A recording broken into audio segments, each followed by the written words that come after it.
is unique in Africa. Please give them a round of applause. The Amazons of Afrilabs were able to pull this event together over just 60 days of planning and 60 days of networking that took us on the road to various countries across the continent. I had a long speech to give today, but I decided not to bore you and said instead I was going to speak from the heart. And I wanted to talk about why Africa is poor and how technology can make her rich again. Why Africa is poor and why technology can make her rich again. I do not have a prepared speech, so I will speak from the heart. Africa is generally accepted as the continent with the lowest human development index across the world. We spot the highest death rate, the highest poverty rate, the highest unemployment rate, the highest sickly rate, the highest misgovernance rate, and everything bad you can think about. However, Africa is also the most resource-rich continent with not just natural resources, but also human resources. You can only resolve this paradox by looking at the history of the continent. After all, this is a continent that produced Mobutu Sese Seko. This is a continent that produced Sonny Abacha. This is a continent that also produced Nelson Mandela. A continent with both good and bad. However, our historic penchant for misgovernance, lack of transparency, poor investment in human capacity, and the imposition of 54 borders have rendered the country or the continent poorer than we met it.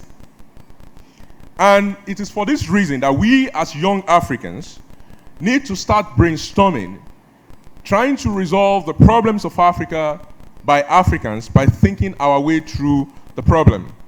After all, we are innovators, we are techies, and it is my strong belief that technology offers a viral solution out of the problem we find ourselves today. For example, when you were coming into this country, Ghana, you had to show your visa for most of you, or you had to go through the passport control. The same will not be if you are in Europe and you are from another European country. You wave your passport and you go by. Some of you have to queue up for passports in the airport. Others are lucky if you are from ECOWAS country, you don't have to go through it. But that shows us the way where we need to go as a country, as a continent. We need to start using technology to break down the 54 artificial walls that we've set up among ourselves. Technology Hubs offers a unique solution. Technology, after all, does not respect borders. Technology don't respect visas, passport control. You can sit in your room in Kenya, in Nairobi, Kenya, and you can talk to somebody in Johannesburg. You can be in Nigeria and you can shop with a South African card. So technology offers a way out, a framework through which Africa can begin to release itself from the walls, the 54 walls that have eternally bounded Africa to this poverty index that I talked about.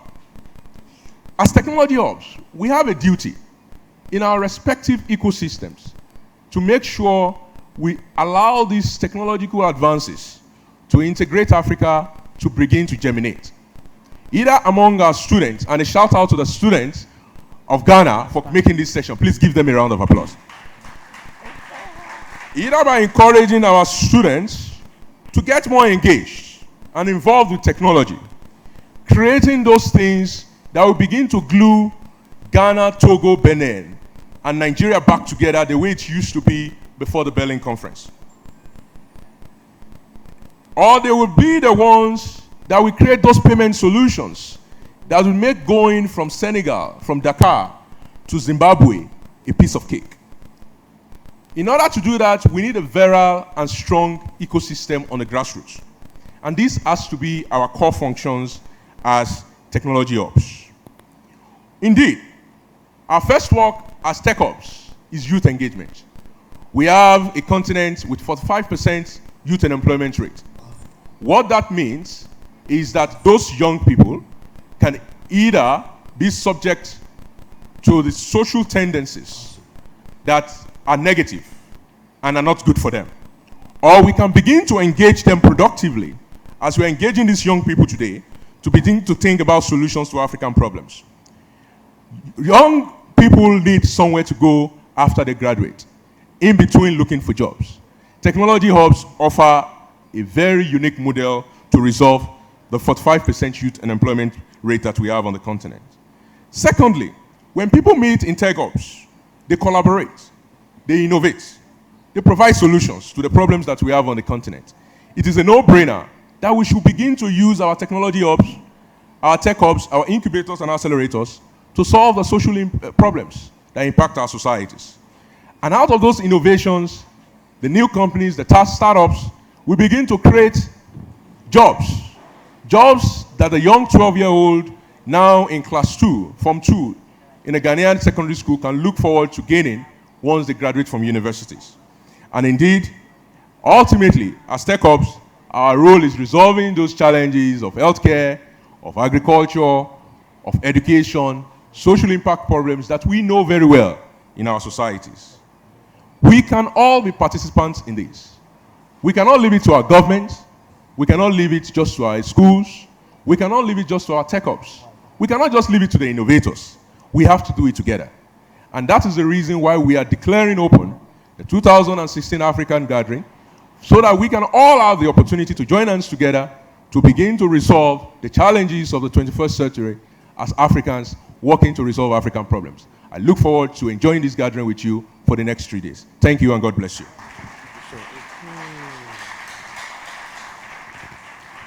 All right, ladies and gentlemen, put your hands once again together for Michael Oluwagbemi II. Now, you see, I had to pause to be able to do that because it's not very easy. My Niger brothers, you guys, use a name like Philip and Kofi, very simple and straightforward. Now, in case you're wondering, Michael is a serial entrepreneur and project management professional, having founded or aided the founding of more than half a dozen companies in West Africa. He founded Lofty Inc., Allied Partners, a business and project development company focused on the resource infrastructure and technology sectors.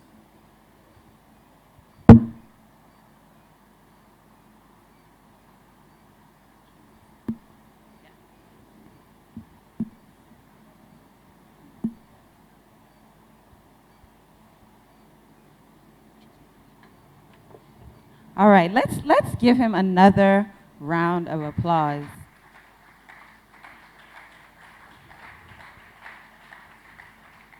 You know, I was watching the students in the back, and they are busily taking notes and writing things. As soon as he started, they're not writing. So I hope we are, you know, taking a lesson from our youth here and really grasping some of these interesting concepts. I'm very honored and privileged to have the opportunity to introduce our very outstanding keynote address speaker. So, Dr. Fletcher Tembo, he is the director for Making All Voices Count, an international initiative that contributes towards effective governance and accountability by enabling citizen engagement and open, responsive government in 12 countries in Africa and Asia. The program is committed to promoting transparency, fighting corruption, empowering marginalized citizens, and harnessing the power of new technologies to make government more effective and accountable. He has also been director for the Mwanachi Social Accountability Research and Learning, which emanated from managing the Overseas Development Initiative's 5-year, 6 African country Governance and Transparency Fund program, which was funded by DFID. Fletcher specializes in using political economy analysis approaches to address collective action problems, monitoring and evaluation frameworks, and developing models of donor support for transparency and accountability initiatives. He has been supporting the monitoring and evaluation, design, and implementation of several programs in Africa, including the Mozambique Civil Society Support Foundation, Kenya Drivers of Accountability, and the Zambia Governance Foundation. He is team leader for the Independence Monitoring and Evaluation Project of the Zambia Accountability Program. He is also the Open Government Partnership Independent Research Mechanism researcher for Malawi, and a member of the Political Economy Advisory Group for the Tiltonse Governance Program in Malawi. Prior to working as a full-time research fellow at ODI in London, Fletcher worked for World Vision International as a senior economic policy advisor, researching and managing advocacy campaigns on aid effectiveness and domestic accountability, using evidence from Africa, Asia, and Latin America. Please help me to welcome to the stage Dr. Fletcher Tembo.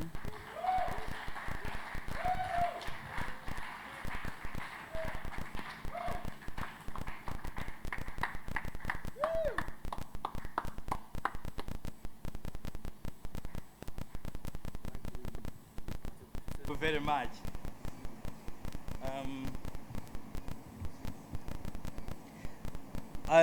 I feel really privileged to come after the board chairs, well-articulate remarks, and I just add a few things because also of time. This is a field that I'm so passionate about. I came running because I thought we need this in Africa. We really need this. In my career time, I've always longed to see this. And yes, to see the young minds with us, it's really great. As someone said, we need to change the slogan. People have been saying leaders of tomorrow. No, they're actually leaders of today. They need to take charge as part of the team. And so this is very, very pleasing. In the address that I want to give, I want to feature a few things that I thought maybe might help to shape some of the discussions or shape the way we think about them. On the first of all, making all voices count, well articulated about what we do. As the person introducing me was doing it. And there are four things about making all voices count that we focus on. One of them is to identify innovative ideas, to identify and then support them through grants. We do granting, but this is a kind of granting that is about looking at an idea. It may not start with a 60-page proposal. It could just be a one-pager. And we say, let's talk. What are you talking about? Because most of the people with good ideas are not the ones who write these big proposals. You would rather own an idea than excellently ask someone else to do it for you. And there are these consultants around that do these proposals. And you ask the person implementing, they have no idea about the proposal that was written actually. So we said, no, let's move away from these big proposals, identify ideas, incubate, discuss, grow them, and then we support them. And then when we have supported that idea through some capacity development and through engaging, we can then grow some of them into those that can be scaled up by others.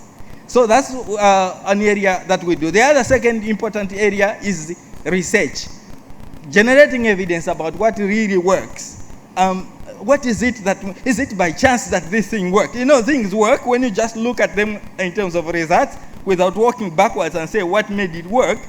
You face the problem and say, what exactly did happen here? Was it the tech? Was it the people that the tech that had this tech in their hands? Why is it not happening in other places as well? So we tease out those storylines so that we can be sharper on the evidence that tells us how things work or do not work. Then the other element that we do is to be able to engage in debates using evidence and showcasing ideas that are popping up. And many times engaging those idea generators themselves directly so they can explain, so that we can influence the global thinking, the global agenda of thinking about Africa, thinking about governance, thinking about innovations. There's a lot of sensation out there. Now with the Sustainable Development Goals, with the slogan, leaving no one behind, people just want to put kind of very showy kind of technology on the shelf, and so we are leaving no one behind.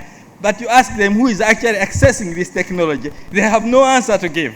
So there's a lot of kind of sensational technology happening. We need to kind of influence that debate. We need to influence with very original ideas that come from people who are actually doing them. They are not about a think tank or a research organization somewhere. It's actually people who are doing them and enabling them to explain those ideas so we can influence the way government think, the way donors think.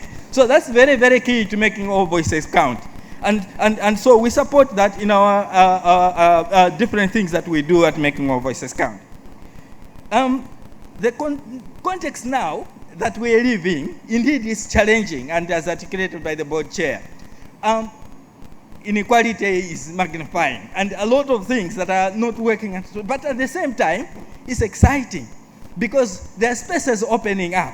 There are spaces beyond. In the past, you used to think of only government deciding and therefore making up a grand plan that everyone has to follow. But now things have changed. We can embrace a lot of new ideas into the space. And that's what leads me into the issue about creativity in the ecosystem, which is in our title. The idea of ecosystem is about the space where many things are happening, and the different actors are doing different things, and they are capacitated differently, and they want to work together. So there is something about collective action in that ecosystem. So the ecosystems differ depending on the context. So there's no just one ecosystem, as we put it. There are different ecosystems depending on the histories, the cultures, and the people that they are in. And so in understanding that ecosystem, you can place your own idea within it that works for that context. And so this idea of one size fits all doesn't really go well with the ecosystem idea. So the first thing is we need to tease out what is it in that ecosystem. Who are the actors in here? Now there are new entrants who are tech developers, incubators, and all these different. But there have been other actors in the space already in that ecosystem. So governments have been there, we tried many things. Civil society organizations, NGOs, donors, and all that. And so by bringing these actors together, the ecosystem idea suggests that you have to draw out the best from each actor in the space.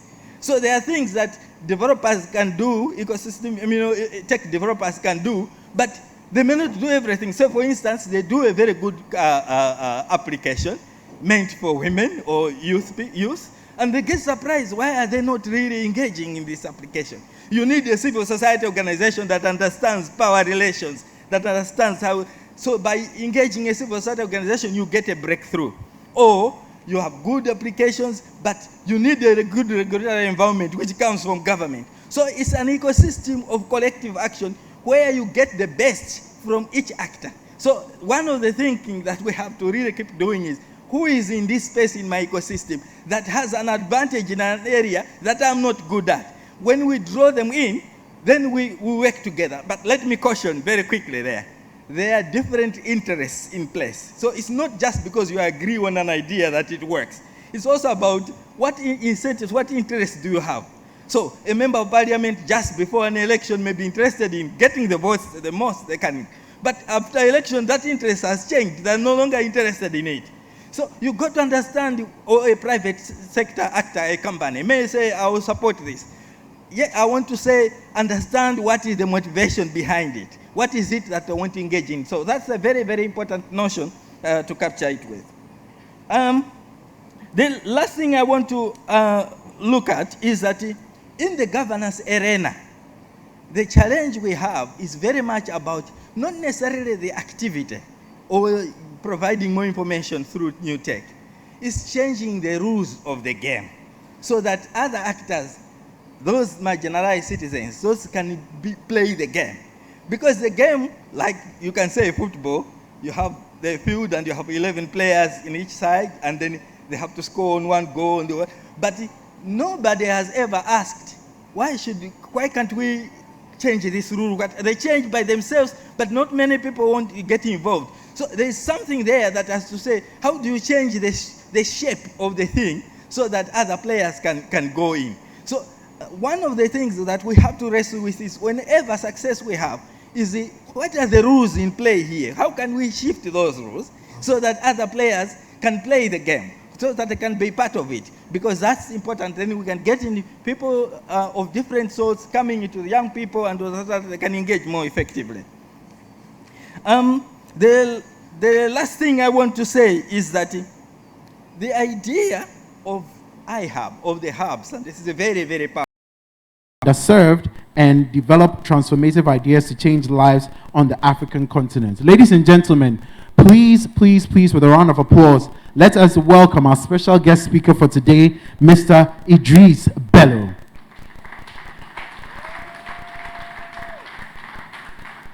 Please keep it running for him as he joins us.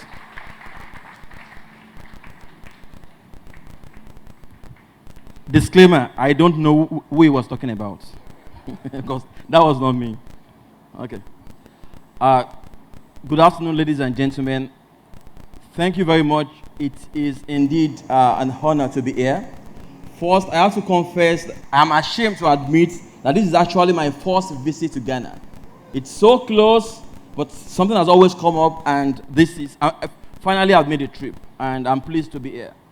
So a couple of weeks back, when someone reached out to me from Afrilabs to ask if I could be here today, my first answer was no, because I had a previous commitment. But then they reminded me about the Jollof Wars, and how it was important to come here and put an end to the Jollof Wars, and to actually show that Nigerian Jollof is better than Ghana Jollof. So I agreed. And I am assuming that the organizers are going to be serving Jollof in the course of these 3 days. Because as we say in Nigeria, any gathering, any party without Jollof is just a meeting. If you have a gathering without Jollof, it's just a meeting. So thank you very much. I am indeed glad to be here. So when I was asked to stand in and speak, I decided to speak on something that is very dear to my heart. And that is the missing role of our universities, of African universities, in the innovation ecosystem puzzle. African universities as a missing piece in the innovation ecosystem puzzle. So when one takes a look across the continent, and one observes the increased activities from Kigali to Cairo, from Lagos to Accra, in the tech ecosystem, it is apparent that Africa is onto something, that things are happening. Because no weekend goes by now without an event heralding a new startup or a hackathon happening. But to achieve the critical mass we need to turn things around on this continent, I want to posit that until and unless we are able to get our universities to play a key role, we will go nowhere. So according to the Global Innovation Index 2016, a report published by Cornell University, INSEAD, and the World Intellectual Property Organization, no African country was listed among the top 50 innovative countries in the world for 2016. In 2015, only Mauritius clinched 49th position out of 50. And even in the Bloomberg Innovation Index report of 2016, only 2 African countries were listed among the first 50 nations worldwide.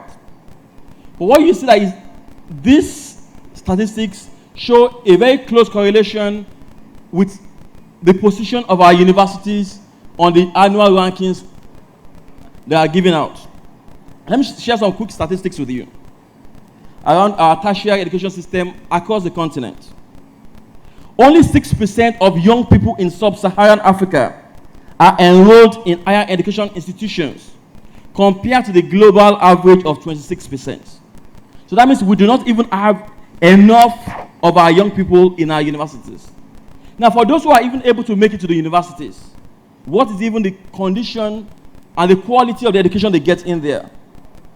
The Guardian reports that there is already overcrowding in universities across the continent.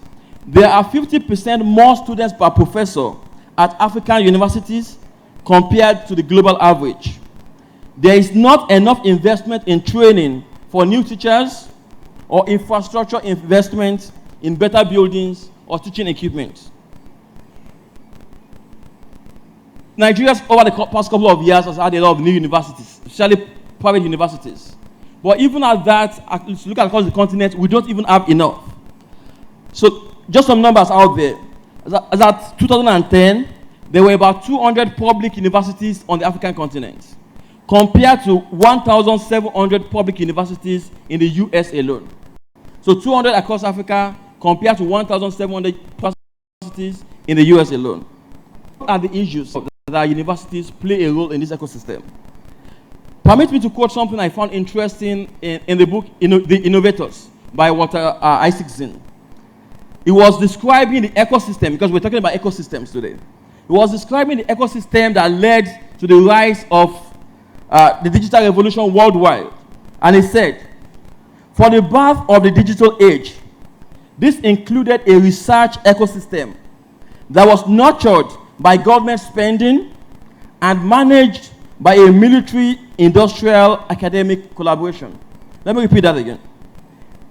What led to the digital revolution we have worldwide today included a research ecosystem that was nurtured by government spending and managed by a military, industrial, academic collaboration, intersecting with a loose alliance of community organizers, communal-minded hippies, do-it-yourself lobbyists, and homebrew hackers, most of whom were suspicious of centralized authority. So IDEAH said that what we have today sitting in this audience and playing different roles across the continent so far is that loose alliance of community organizers, do-it-yourself hobbies, techies, and self-taught coders, many of whom remain suspicious of centralized authority. So we, on the continent, are missing that vibrant research ecosystem that is so key to the digital revolution. Ideally, a university's role in an ecosystem is supposed to be that of a reservoir of talent that supplies talent to the ecosystem. And you see this even going back to medieval times, when you look at the relationship between town and gown and the role that universities were meant to play in the larger community. But unfortunately, our universities on the continent are still stuck in the 50s and 60s, when they were set up to produce civil servants to support the pre-independence and post-independence governance. And that is where we have remained stuck. As the world around us has changed, our universities have refused to adapt. So on the list out there, I saw that there were about 40 tech hubs present here. By show of hands, I want to know how many university hubs are here. If you are here representing a university hub, 1, 2, university hub, 3, 4, 5, 6. Actually, I didn't even expect we would have that much. But again, 6 out of our 40 hubs. And we have over 200 public universities. Not even talking about private universities. So, today companies have to tempt out talent from the universities and retrain them, which puts a huge drag on the ecosystem, as we have failed to closely link what we learn in schools with the issues, the problems we have in the ecosystem. And so you have thousands of final year engineering projects just sitting in libraries, sitting in books, without being commercialized or translated into actual solutions to our problems. So you have companies like MEST here and Andela, which ordinarily should probably not have existed if our universities were doing their jobs right. Because all Andela is doing is taking products, half-baked products from these universities, smart people, spending a few months with them and turning them out to be world-class coders. So those should probably not have existed if our universities were doing the right thing. Walter Isaacson in the same book also says, innovation requires having 3 things. Innovation requires having at least 3 things. 1, a good idea. Secondly, the engineering talent to nurture it. And thirdly, the business savvy to turn it into a successful product.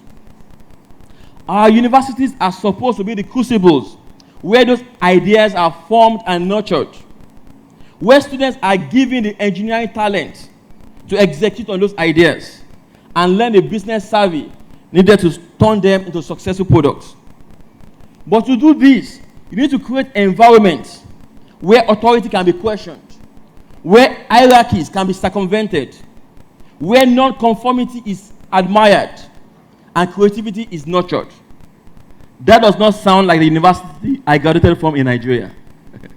And I'm sure it's probably the same in Kenya and several other places. Because it's exactly opposite, right? You can't question authority in our universities. You can't circumvent hierarchies. No one admires non-conformity. And rarely is creativity nurtured. So now we have the MEST, we have the tech ops, we have the Andelas. But there are limits to their scale. Because sometimes I think we get so sucked in by we have 40 hubs, we have this. There are limits to the scale of what these hubs, these groups can do. Unlike private universities which are set up by government, by public funds, a lot of these are set up by private funds looking for returns. And so they can only go for the cream of the crop. For instance, I will share with you some of Andela's admission statistics, which I'm privy to as one of their seed investors. Andela chooses, when we ask for application from applicants in Nigeria and now in Kenya, only 6 out of every 3,000 applicants can make it to the fellowship. So we get lots of applications and go through different processes. But out of every 3,000 applicants, we can only choose 6 to become an Andela Fellow. That's like 0.2% or even less. So imagine if the University of Ghana did that. There will be riots on the streets. So the question is, what is the way forward? How do we get out of this? I expect that our conversations over the next couple of days are going to dwell on some of the solutions, share what's working, what's not working, and what we need to improve on. But a couple of thoughts of mine. Firstly, I think we need to understand that technology innovation is where many of the new jobs that our young citizens, the board chair was talking about 45% of our youths being unemployed or underemployed. So technology innovation is where many of the new jobs these young people need is going to come from. So we need to dedicate our universities to supplying that talent to feed that industry. The degrees that are currently conferred in our schools are not sufficient for high quality, high paying jobs, nor do they prepare talent ready to start their own companies. In a survey done recently among experts in 36 African countries, they were asked about the major challenges they faced, that youth face in the labor market. 54% found a mismatch of skills between what job seekers have to offer and what employers require. And you see, I do not think this mismatch is because people are not smart. Like we say at Andela, brilliance is universally distributed. Talent is everywhere. What is not is the opportunity, is the refining. It's the same Nigerian universities that people blame for several years that we have taken over 160 fellows from in Andela over the past 2 years, and yet they continue to do very well at global levels. So the talent is there. It's about the process. So, but the reality is that providing tertiary education in technical fields can be significantly more costly than social sciences. And this usually forces our cash-strapped public institutions to reduce expansion in this area.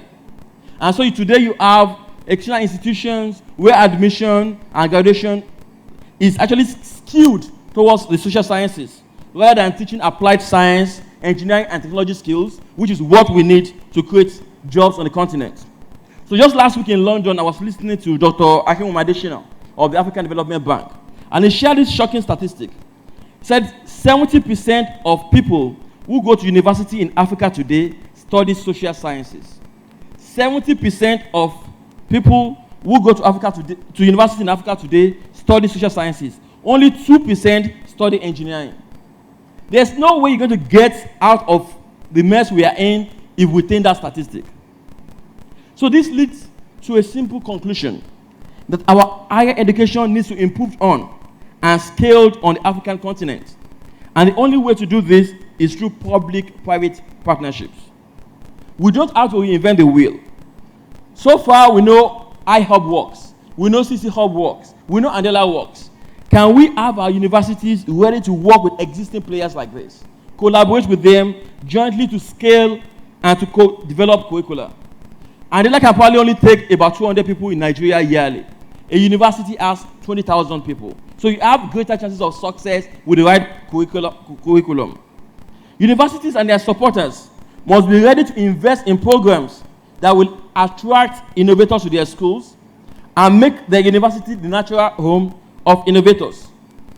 I think Senegal's Gaston-Berger University is one institution that seems to have figured this out, judging from the amount of world-class global tech firms that are resident and co-locate and recruit from that school in northern Senegal. So I hope our friends from Senegal are here, and over the next couple of days, they will share with us what that school has been able to do differently. Our universities need to consider interdisciplinary research options, where students from various departments can come together to work on solving issues. Most of the issues we face today are not unidisciplinary. But again, a lot of times we are locked in. We lock in people in educational system very early. In Nigeria, from GS3, you're already logged into science. You're already logged into, you're an art student. So even too early before you even understand the problems you want to solve. So our universities need to consider these interdisciplinary research options.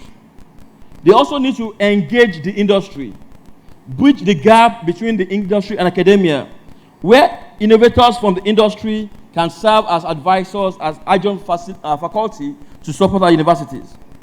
There's an amazing program like Benga Chesson of PIN Nigeria is doing called TENT, where they work with engineering faculties across a couple of schools in Nigeria. From the first year of students, over the 5 years, they introduce them to projects, real-life projects from the first year. They learn relevant ICT and business skills, so that by the time they are graduating, they are not just graduating with a CV, but with actual business plans, bankable projects. I think that is the way we need to go, to scale up projects like this, working with the industry and with our universities. So ladies and gentlemen, it is high time we started measuring our research success, academic success, beyond the numbers of papers published. We need to also include the number of companies that are formed on our campuses, the number of licenses issued, investment achieved, and new jobs created by our academic institutions. Let me conclude this speech by sharing with you one picture that I'm sure most of you have seen. Okay, how do I move? Who's in charge of this? Who's controlling the slide? Can you move to the next slide? I'm sure most of us here have seen this picture, right? When Mark visited Yaba in Lagos. Is there anyone here who has not seen this picture? That was just a few weeks back when Mark came to Yaba and visited iDEAHub and Dela. So this is the picture of Mark that went viral. Not the one where he was eating the best jollof rice in the world. No, this one that he was walking in Yaba was one that went viral. Now, next slide. Let me show you something. So everybody has seen that picture, but what you've not seen is the next slide. What this next slide shows you is the map of Yaba. Now you can see on there, at the bottom, you can see where he went to in Angela and iDEAHub. What you don't realize is that in that same Yaba is one of the oldest universities in Nigeria, 54-year-old University of Lagos, with over 45,000 students. Mark did not go there. Also, you have Yaba Tech up there. It's the oldest institution in Nigeria, Yaba College of Technology, with over 20,000 students. Again, Mark did not go there. Why? Because the innovators were not there. The innovators were not on campus. They were in Angela, they were in iDEAHub, they were not at Unilag, even though they had 40,000 students. They were not at Yaba Tech with 20,000 students. Why? Because up till now, our universities are still the missing pieces in our tech ecosystem puzzle, and until we fix them, until we get them right, we will not scale. Thank you very much. Thank you. Thank you very much. Thank you very much. There are lots of people who will feel very, very weird, especially those who have just graduated, about the fact that spending 4 years studying philosophy and psychology or something in conjunction with languages, and then Mark will come to Ghana, for example. God, please let him come. And he will probably never get to the University of Ghana. But anyway, it's all good. Thank you so much for that enlightening speech there. So we are going to jump straight into our very first plenary session. This is where we toss ideas around and have very deep conversations about how we can develop as a continent, how we can use technology to power the rest of the continent. Our very first session is going to be on building, investing in, and being a woman entrepreneur in Africa. So we're going to be focusing on building, investing in, and being a woman entrepreneur in Africa. Now, I'm going to be introducing you to our moderator for today, and his name is Taufik Babayeju. Oh, Nigerian brothers and your names. Taufik Babayeju is a seasoned professional with hands-on experience in entrepreneurship, technology, project management, and business development. He specializes in using technology and innovations to enhance business performances. He is known for his detailed and analytical approach to solving business problems. He's a recipient of several awards, including PMI Award for the most outstanding contribution to project management in Nigeria for initiating Nigeria's first ever National Project Management Conference. Ladies and gentlemen, please put your hands together for the moderator for our very first session, Taufik Babayeju.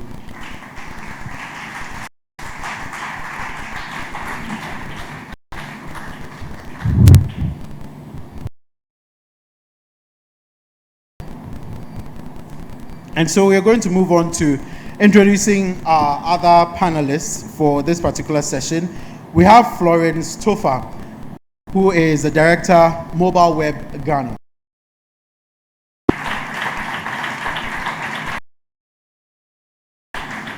Other panelist for today is a lady who is the Head of Recruitment and Marcom at Meltwater Entrepreneurial School of Technology, MEST, Ama Bafo.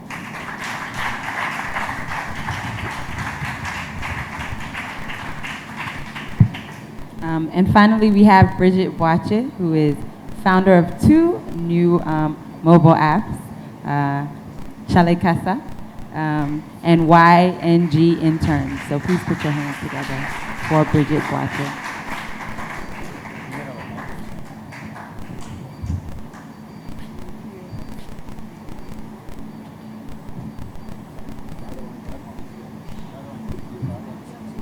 Somebody needs to come next to me here, please. It's a pleasure. Why are the ladies running away? Doing I need a lady to sit here. Okay. The last I checked, your place is not in the other room, nor in the kitchen, or in the living room. Well, seriously, I don't know what I'm doing here. The last I checked, too, my gender is male. So, and we're discussing women. So, beautiful. It's nice to have you ladies here. Thank you. Good afternoon. Yeah, it's afternoon. Africa, good afternoon. Ghana, Akwaba. Right? Is that what you say? It's my first time in Ghana and it's really lovely. It just feels like 37th state of Nigeria. So, we're going to be looking at building, investing in, and being a woman entrepreneur. Like I said, I'm not a woman, but I'm going to be talking to them so that we understand what it takes and the challenges. So let me just give you a little bit of background. About 50% of Africa's population is women. Despite the fact that they constitute about 40% of the labor force, non-agricultural, according to IMF, and the fact that they constitute about, the largest number of voters in any election, we still realize that African-owned businesses by women, they're about 25. That is serious imbalance. So we need to understand the challenges of being a female entrepreneur in Africa, most especially in the tech hub, in the tech space. But before we go further, we need to just recognize, a lot of achievement by women in the business environment so that we don't have it in our mind that women are just challenged, but because we need to find out what the problem is right now. So if you look at IBM, I'm sure you know the CEO of IBM is a woman, strong woman. Sheryl Sandberg of Facebook, she's a woman in the tech space. And again, when you look at leadership, Angela Merkel of Germany. When you look at Theresa May of UK. Okay. Then, Hillary Clinton, about to be president of United States. Does anybody agree with me? Or you're going to give it out to Trump? Okay. So, it's important that we note that also that the Secretariat of Afrilabs that put together this event is 100% women. Give a round of applause to them.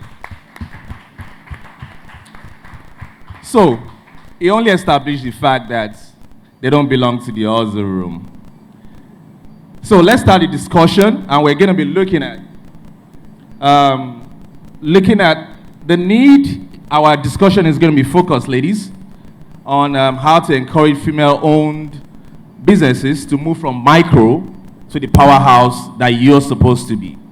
So our talking point is going to be around what are the issues, apart from access to finance. I'm sure that will be chiefly among your issues, but let's look at all the issues. Then also, we look at how we can address those issues in that order.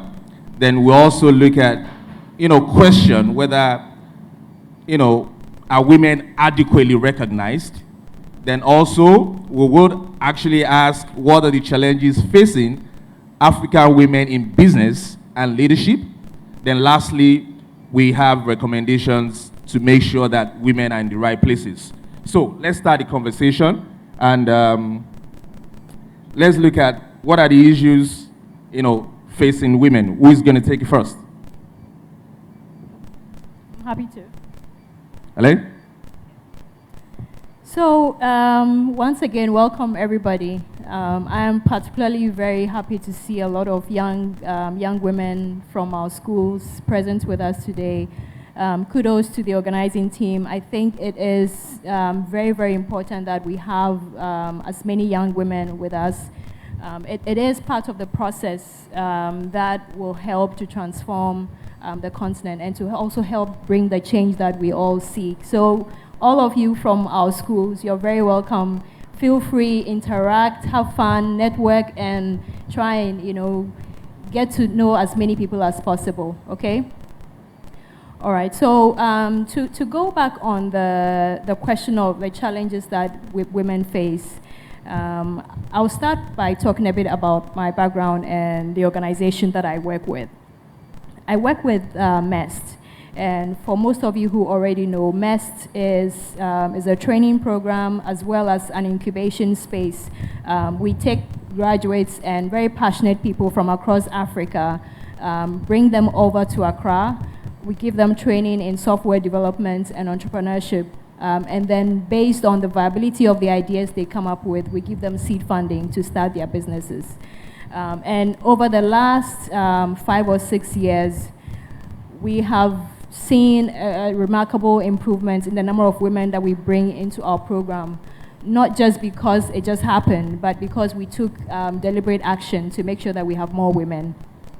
For the first class that enrolled in MEST, we had about 3% out of the entire population that were women. So you can imagine a class of about 20 people, there were only 3 or 2 women in the class. For today, 2016, I'm proud to say that number has increased to about 30%.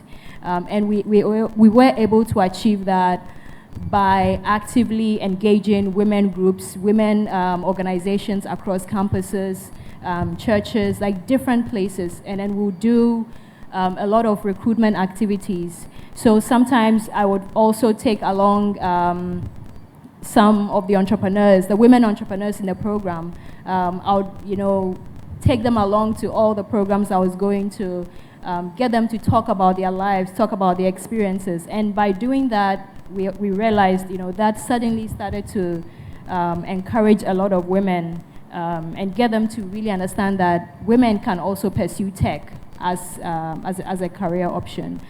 And so for most of the problems that we have seen over the years, before I do any recruitment of entrepreneurs into MEST, for most of the women that I come across, the common challenge has always been that, right after school, the expectation from family is that maybe, get a job, get married, and then start a family.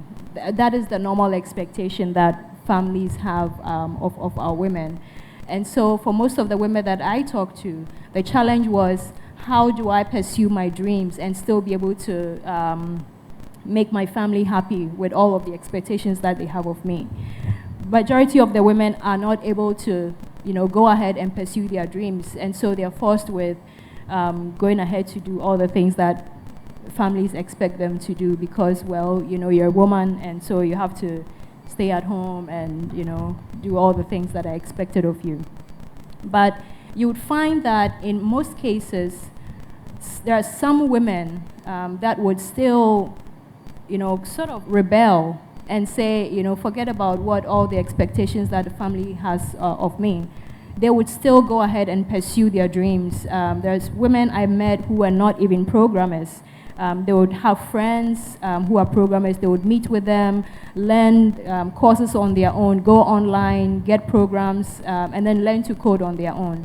So I found that there were all of these other women that were also defying the odds and working so hard. And over the years, what I've seen is that we need to get more of these women, put the spotlight on those women who are, going ahead and pursuing their dreams. Get these women, put them on the spotlight, get them to share their dreams, and then, they become role models, and eventually they get to inspire tons of other girls. Thank you. Thank you for this opportunity. My name is Florence, and I'm the director of Mobile Web Ghana, as you mentioned. So I would like to take the question from this point of view. Why is there a need to invest in women in the first place? Why is it like a special thing? I'd like us to take a step back to the question. The reason why we need to invest in women is because women build the future generations. It's not because men don't do, they do, but the percentage outcome of building future generations depends on women. For instance, I am a woman and I have a child. I spend most of my time with my child than the father of the child. So why is there a special need for people to invest in women or people of my caliber? Because even if I'm feeding my child, I'm teaching my child things, I'm showing my child other things that the child will not be able to do. And like you mentioned, if the population of Africa is 50%, and then that population, they are, like majority of them, spend most of their time with their kids. And we mentioned that the kids or the young people here are the future generations. And the huge percentage of these people spend time with their kids. Why wouldn't there be a need to invest in women? So there is a huge opportunity for us to tap into. And if we invest in women, we see a greater result, or we see the change that we really want to see. Because for instance, if I am into tech, I've already started teaching my child how to use games to learn. If he wants to become a doctor, I've downloaded games that he can play that will teach him how to become a doctor in future. Assuming that I don't know these things, my child will go like a normal child. So there is a huge opportunity for people to invest in the next generation of women. And some of the challenges for women entrepreneurs is, number one, there is no support system for women. So for instance, when you go to our banks, we all have maternity leave. So if you give birth and you are like, how do you call it, 3 months, they expect you to return back to work. Or you even start your own company. There is no support system for you to feel that adequately that you can start a business and even support your family. You go to the bank, after 3 months, you have to leave your child with your mom or a caregiver and come back very late. So even at that point, you are being challenged. You are facing a lot of challenges at home and both at work. So at a point, you realize that even women who want to even quit their job and have time for their families, you realize that they are facing so much challenges that they feel that all they want to do is just be it, just have a normal job.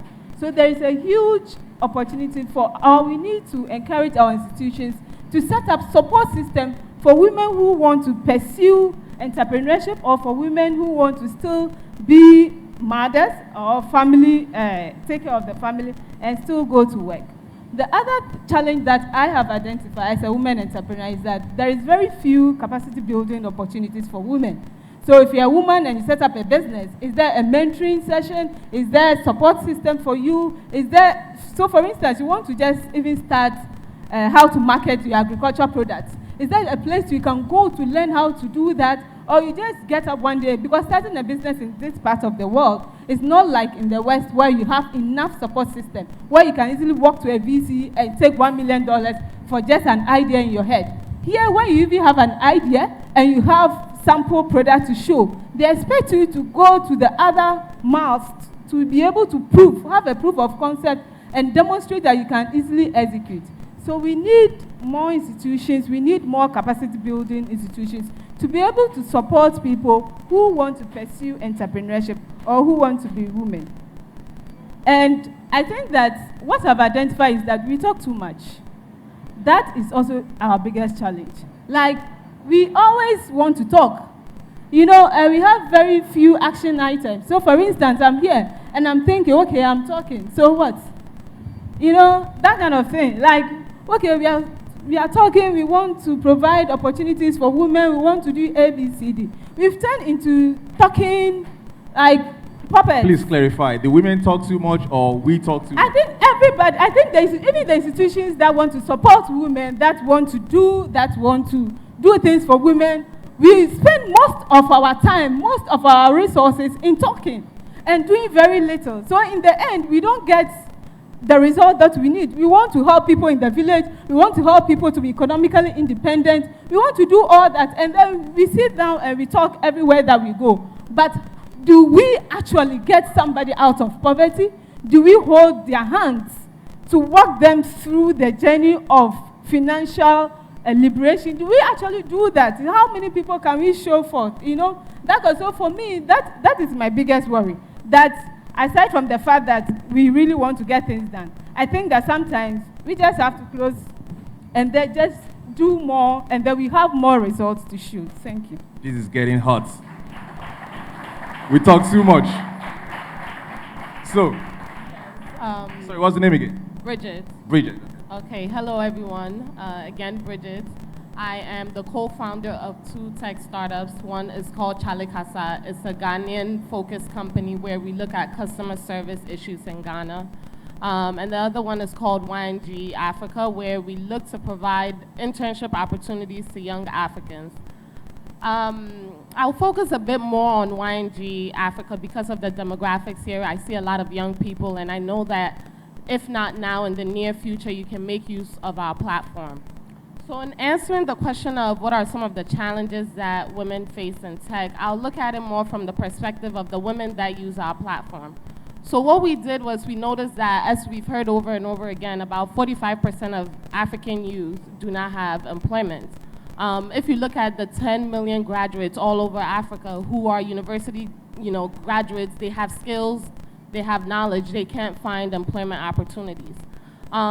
We looked at that problem, and then we looked at who is actually hiring in the market. So when you look anywhere, actually, regardless of whether or not it's in Africa or in the West, most of the jobs that are created by small and medium-sized enterprises. So we noticed that in Africa, these small and medium-sized enterprises don't have the capacity to go and recruit. They don't have the money to recruit a recruitment manager. But instead, they would like to use a website, an online platform where they can share whatever opportunities that they have with everyone. So now, instead of the typical thing in Africa is if I'm looking for a job, my father needs to know someone in that office for me to get an opportunity. Why? My mic isn't working. Oh, okay. So instead of me looking for an uncle or my father's connection or my mother's connection, now, okay, so that's not to me. So now we can have an online platform where we have equal access for everyone.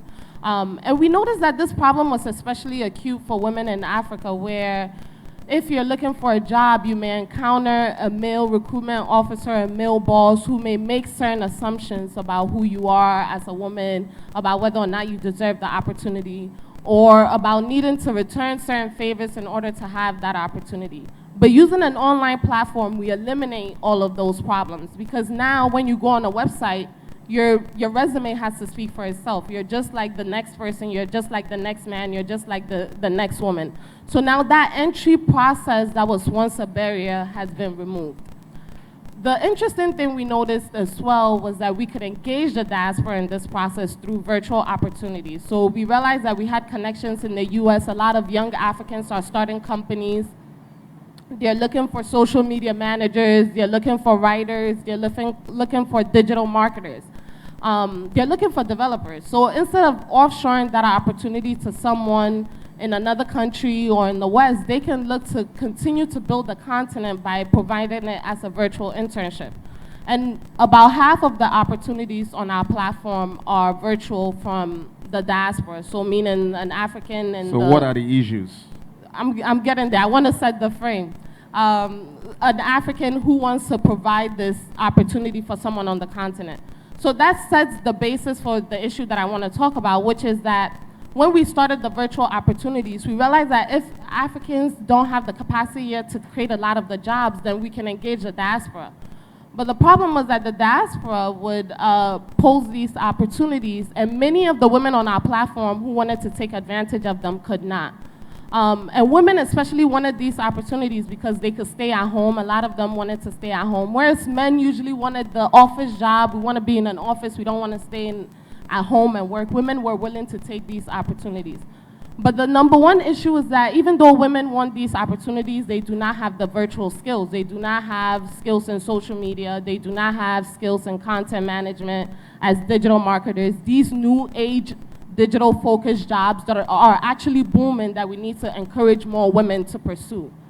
So to sum that up, I needed to provide a bit of context, but to sum that up, there are opportunities that are growing by virtue of what we're doing on the continent in tech and by virtue of what the diaspora is doing.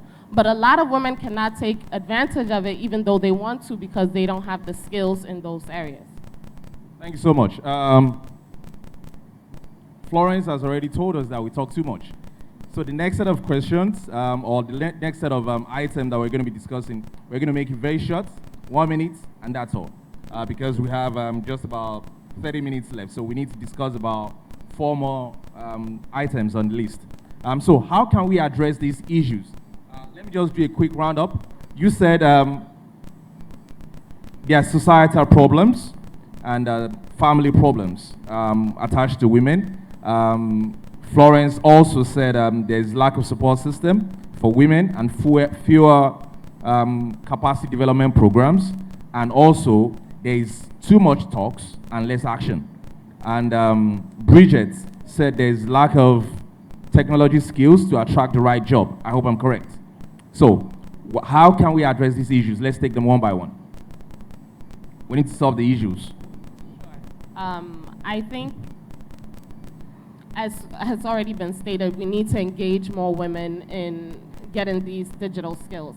And I think one unique way to do that is instead of requiring women to get specific degrees in those jobs, look for incubators and hubs who are already doing this work. So, for example, today we have Unlocking Women and Technology here, and what they do is they take postgraduate women who already have certain skills, certain degrees, and further qualify them with the digital skills as programmers, as developers, as content marketers. And I think that's one unique approach, one simple way that we can solve the issue.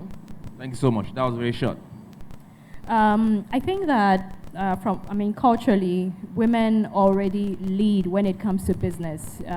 In Ghana, especially in the markets and across all the informal sector. The majority, over 60 or 70% of all of the informal sector is led by women. So when it comes to technology and maybe broader across the formal sector, we can actually take this informal sector model and apply to the formal sector and, make sure that we're putting more women business leaders out there. I would also say at least even for Afrilabs, there are 40 hubs currently as members.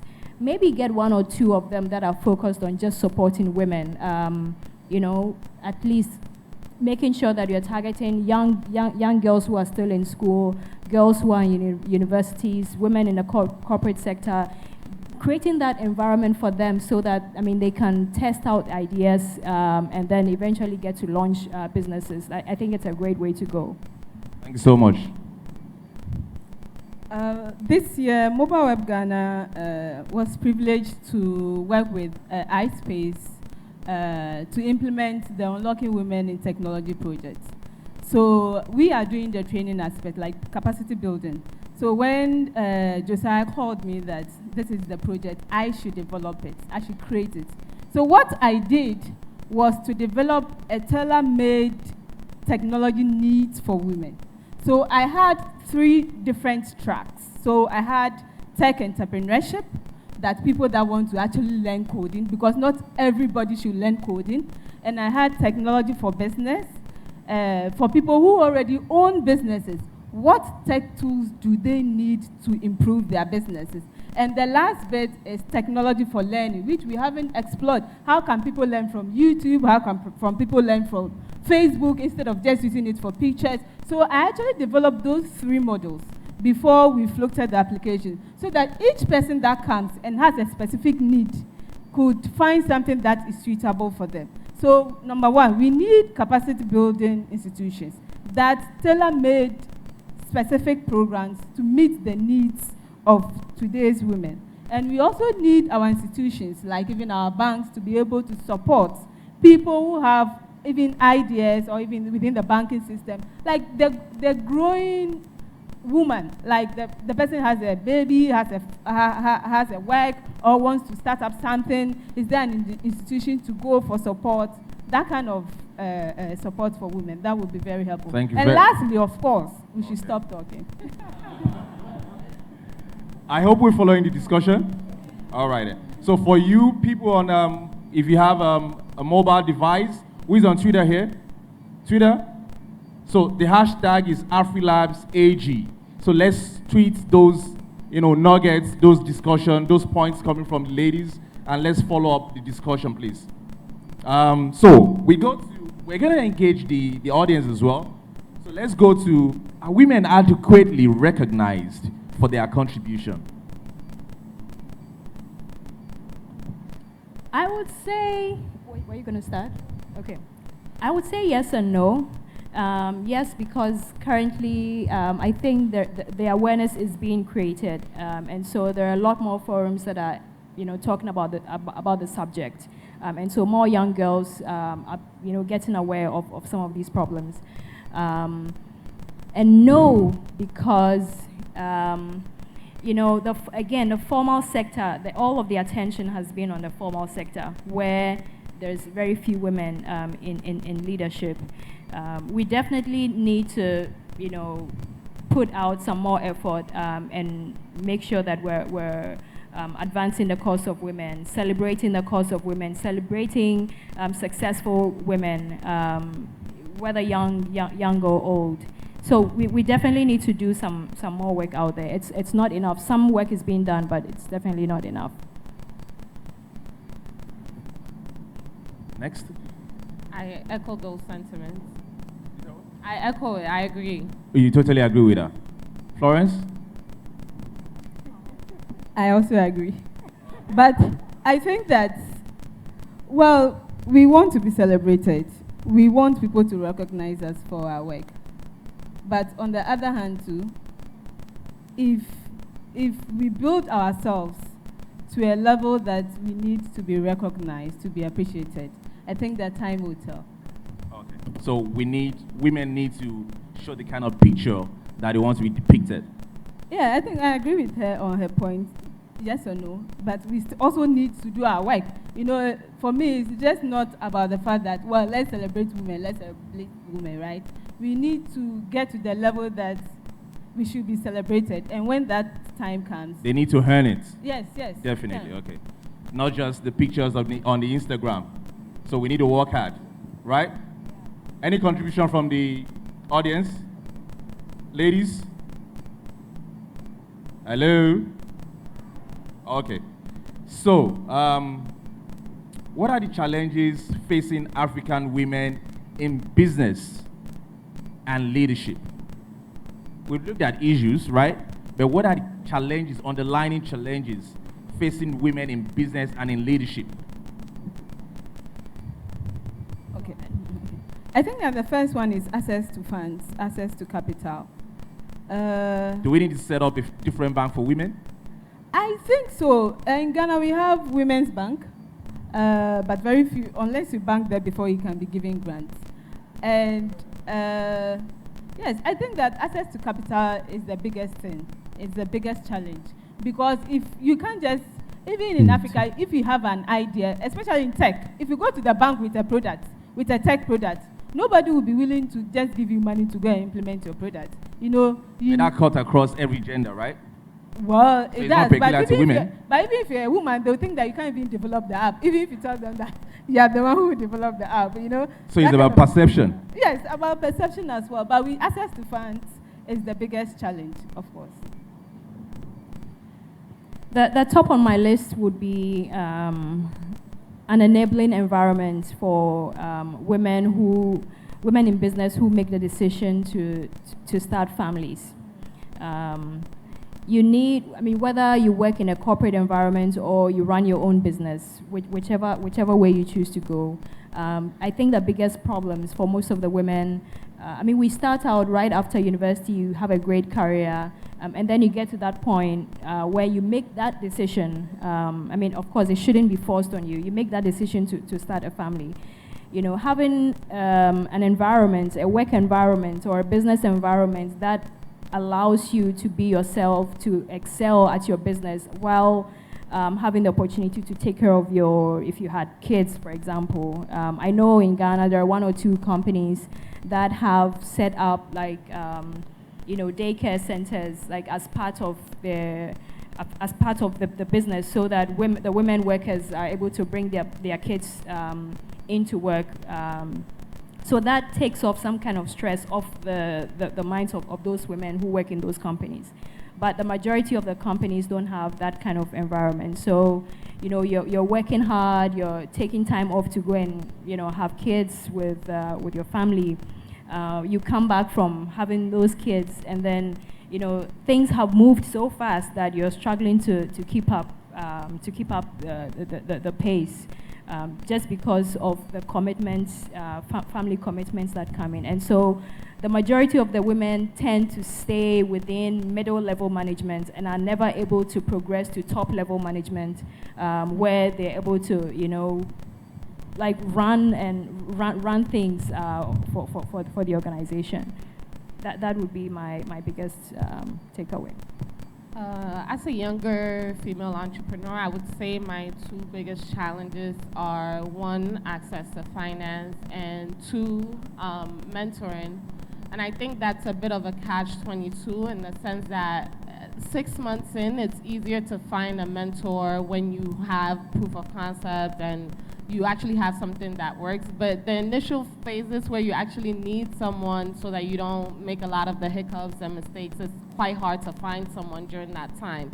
And that's usually the time when you really need and want someone there to guide you in the business process.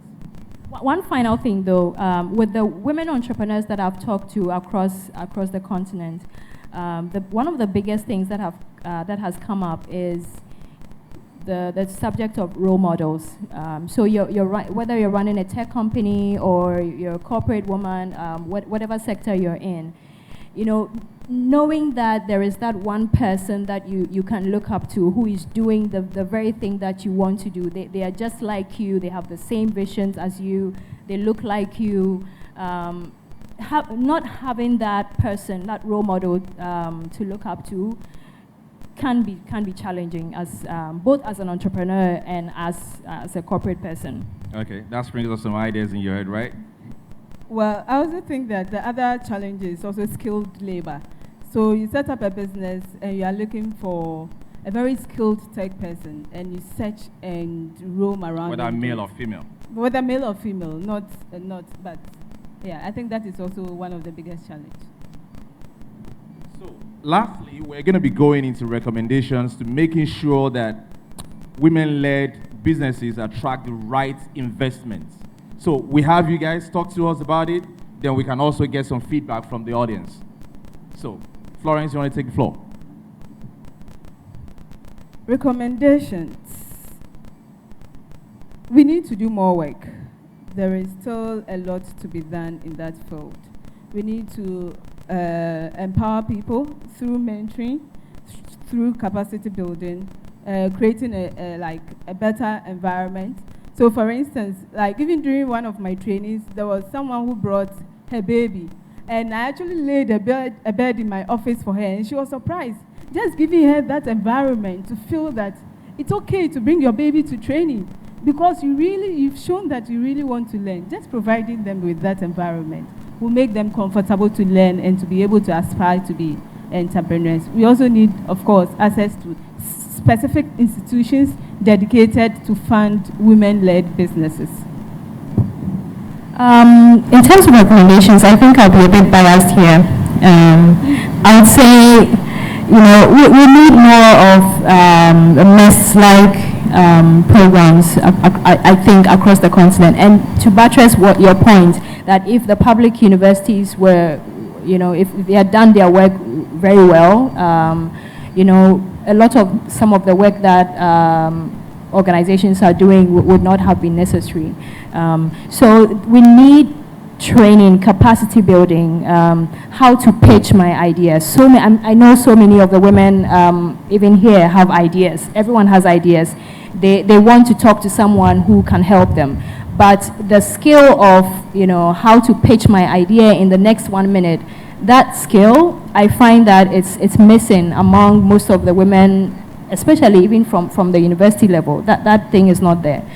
So the ability to network effectively, ability to pitch your idea, ability to even fine-tune the idea that you have. Most of the women, don't have that. And so having some kind of a skill-based program, either implemented across university education or across the hubs, I think would go a very long way, especially specifically for women. I would say Afrilabs, maybe for the next project on your hand, look at setting up some kind of a center for just women, a place where women can go to with their ideas and get support, get mentorship, it's not only the money. Sometimes it's just introduction to somebody in a company who can help you do something. I think those will go a very long way. Thank you very much. Yes, to echo everyone's sentiments, access to more hubs, obviously, and more platforms that allow young women to gain exposure to what's actually possible for them. And also, I'm just losing my train of thought here, I'm sorry. So the hubs definitely for me, and then I think the other thing is engaging in more women to understand and take advantage of the opportunities that are available right now. So whether it is a digital skill opportunity, it's an internship, whatever it's going to take to get them to the next level in their career. So I need somebody to take the microphone around the hall. I need more men to talk and speak for the women. Speak up for the women. We need the young girls from the schools. Yeah, and you can even, ask questions, the young girls from the schools. You have role models, you have people to inspire you here and motivate you. So we need some questions, feedback from the audience.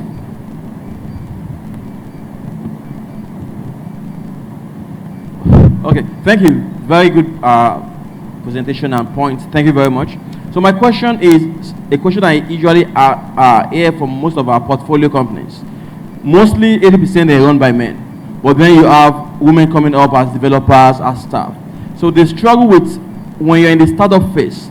So you're working 24 hours, you're working 20 hours. Now the ladies need to go home, right? They have to go home to see their significant others or their families. But then things are due, things need to be done. So how do they manage that process while respecting the women but still getting the job done? Thank you. Okay, before you answer that question, Wi-Fi details, pasted on the wall, or they're on the screen there. So you might want to take advantage of that to do some social interaction while we take the question and answers. So let's answer the questions. 1 minute, we're gone. I would say for the startups, again, on the startups, it relies this heavily on the startups and the hubs as well. Make that environment, create that environment that allows the women who have to go home, for example, to take the work home. The cool thing about tech is that you don't need to be seated physically in a particular office to be able to get the work done. You can code remotely from wherever you are. So if a girl has to close and go home for security reasons, they should be allowed to go home and then work from home if they have internet access at home. That would be my take. Okay, to add to what she has said, I think that there also has to be a redefinition of gender roles, because sometimes what do they go home to do is to be able to take care of the home or to be able to do something else. So if we encourage our men to support them or to do part of the work and tell them, oh, it's okay to stay over and just work, it's just 24 hours, you come back, I think that will also help them. Thank you very much. Any other question? Let me see your hands up if you have any question, so that we can take a count. How many other people are asking questions? Okay. 2, then that's all. 3, 4, 5. Yeah. All right, go on. Okay, thank you. My name is Elodie Nonga. I'm community development specialist from iSpace, Cameroon. And I'm sorry because I'm French speaking. I will just try in English. I wanted to know for each of you, we talk about challenges, we talk about issues, we talk about recommendations, but what was the key of success for each of you in the entrepreneurship as a woman? What brings you there? Thank you. So what's responsible for your success? What keeps you going? I think that it's perseverance, because obviously you face so many challenges, but every time you tell yourself, because of what you want to achieve, you want to keep doing what you're doing till you see results. And in every field, that is the only way that sometimes you can see results. Any other person? For me, it's been building a good support network in business. So building the right influencers who can support my business, and also within our team, having people who are like-minded, who keep us going on the vision. For me, it was two things. There was a point of reflection that got me to think that, there's no point in sitting and wallowing over, I'm a woman, I don't get any support here and there. So it was just that decision at that point to say, I'm going to go ahead. I'm not going to feel sorry for myself or, feel pity or, in any of that. And know that I expect to be treated like everybody else. I don't expect any special treatment as a woman. And so I put myself out there and be accountable as though I was like equally with all of my colleagues. One of the other successful things had just been being able to work with very supportive colleague. So my colleagues have also been very supportive. We have just 10 more minutes to go now. So let's take this question, the next one, and the last one there. Then we'll round it up. Hello, my name is Bernard Shira from Nairobi, Kenya. I am from a university-based incubator. And mine is more of a comment and recommendation or suggestion. So one is, I agree on interventions that put the woman into perspective and what their roles and needs are, and sort of customize them, to fit those roles. Because at the end of the day, I will never be a woman. A woman has a special role, and that role cannot be played by a man. So our existing institutions, and this is actually related to my recommendations, before even we start setting up new organizations that are women-focused, can we look at existing organizations, and especially those ones that have a lot of influence on women? Ask yourself, where do women go? We have to look at the churches, for example. Women if you look at the churches, they are a majority. What messages are being given by our churches encouraging women to actually live to their potential? So we need to look at existing organizations and start from there, start from fixing those, and let them endorse that women can be anything they want to be, not only techies, but also doctors and engineers. And this is the only way we are going to change a very, or solve a very critical problem, which is culture change. It's not easy to change the way people have been thinking for the last 1,000 years. But once institutions of influence start backing that women should go in that direction, things will change. Thank you. Thank you so much. You asked the question, where do women go? I know where they go, to Instagram. So, next question.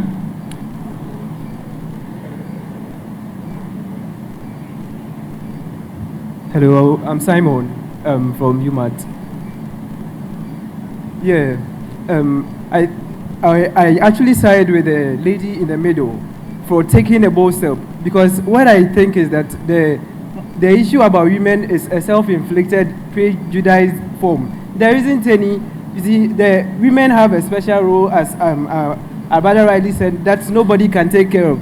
But here is the case. It seems almost every woman is trying to become a man. Who takes up the role of the woman in the house, or who takes up the role of a woman in society? You see, it's not about, what I think is that it's not about women trying to do exactly what men are doing. You see, let's get to the markets. How many men do you see selling in the markets? A lot of women sell in the markets, and they're able to take care of their families. And this has been for generations. So why should women try to do exactly what men are doing? We have tech right now, and these techs can be actually transformed into doing what women can do, not necessarily trying to do exactly what men are using these techs to do. I hope. Okay, let me just make a sense of what you said. That women have certain qualities, or they are women because they are women, exactly. And men are men because they are men, and they have some roles that they take in the society, and we don't need to compare them with men, right? Exactly. And they need to take advantage of their gender to make the best out of technology, right? Exactly. Thank you so much. So we're going to take just one more question, and just give it to whoever you like.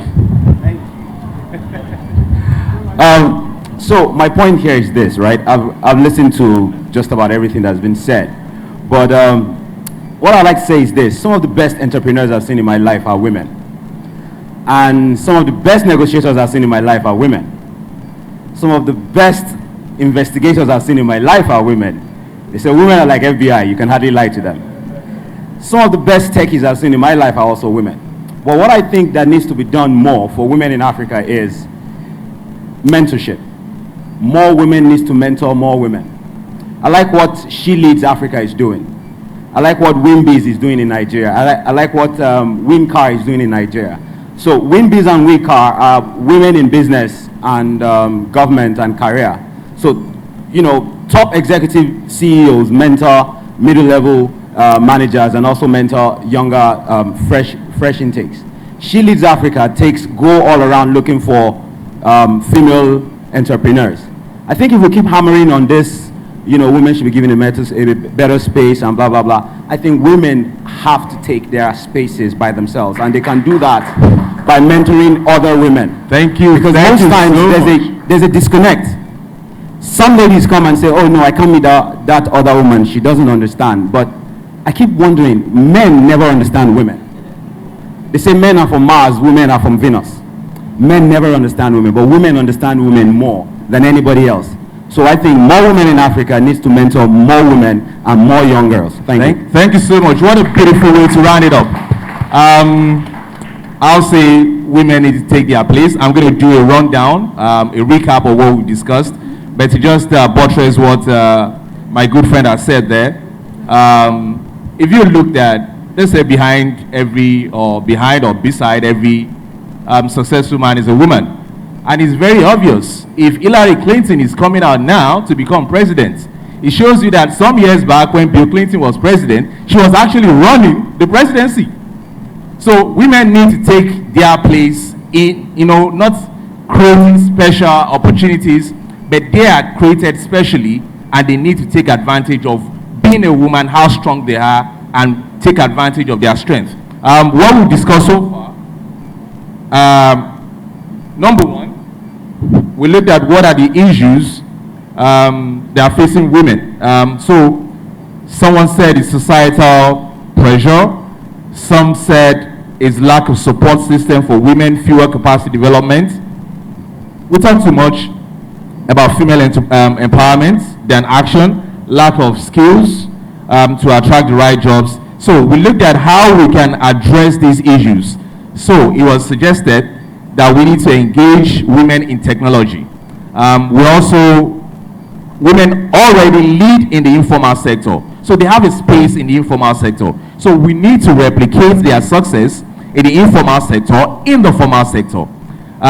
We need to build more capacity through tailor-made programs for women, and that is what Banki has just touched upon. We need to leverage technology and social media for learning. I said something jokingly, if more women go to social media, maybe we need to start bringing what they love.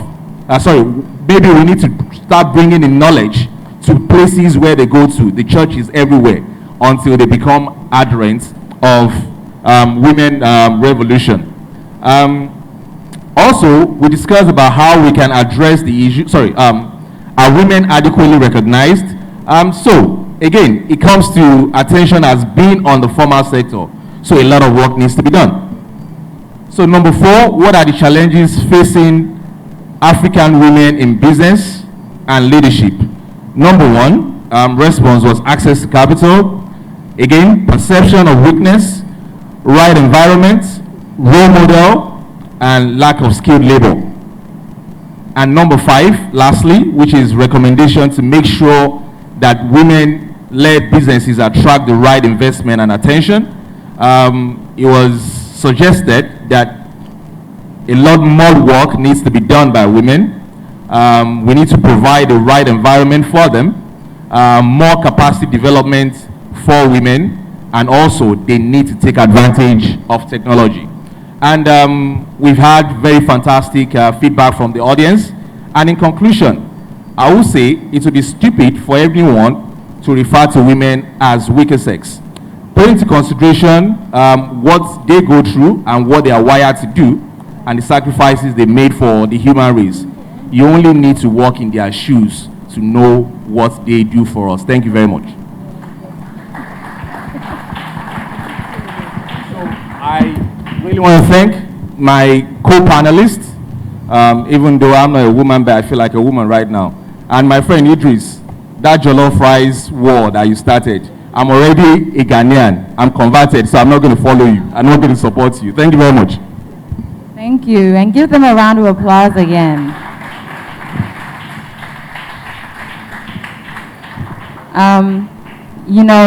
Thinking about women in tech, obviously as a woman, I have a bit of a bias, because I do think that women do have, now we're moving into an age with information technology where we need something that is more reactive, something that's socially sound, something that is empathetic.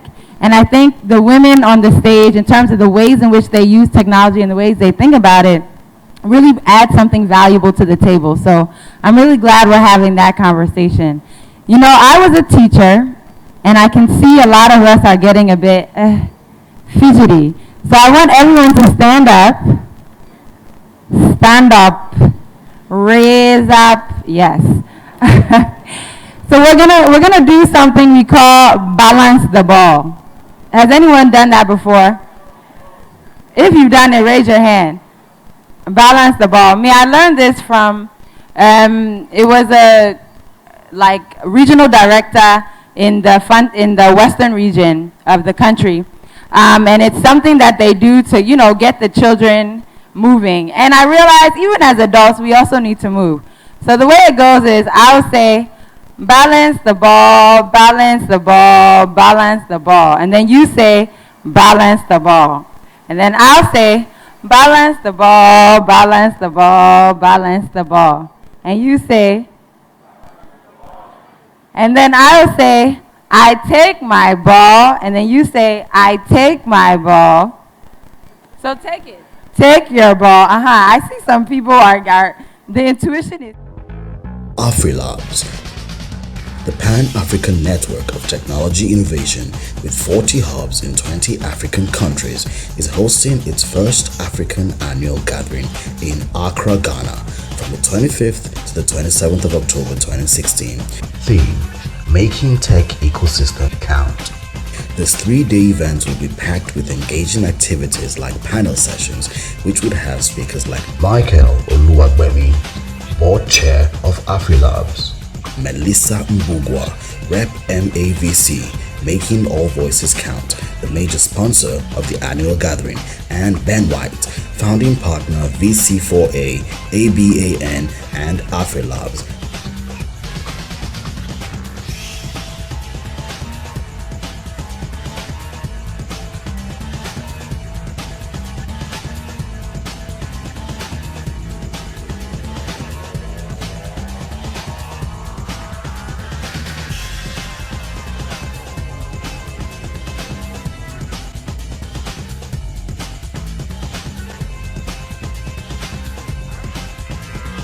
Showcase sessions, masterclasses, and so much more.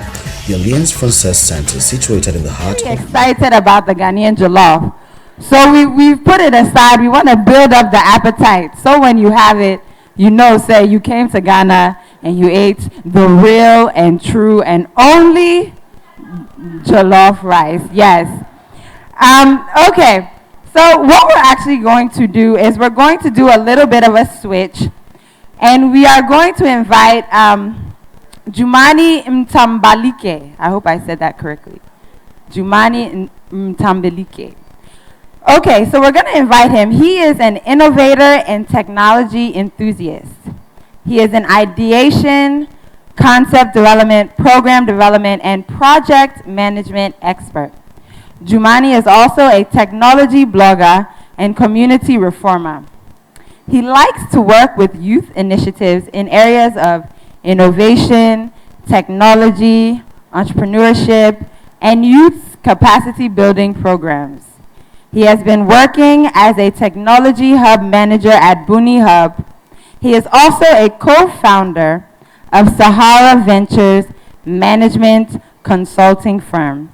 And he is one of the organizers of Sahara Speaks events. We are excited to have him here to speak about ecosystems. So we would like to welcome to the stage Mr. Jumani Mtambalike.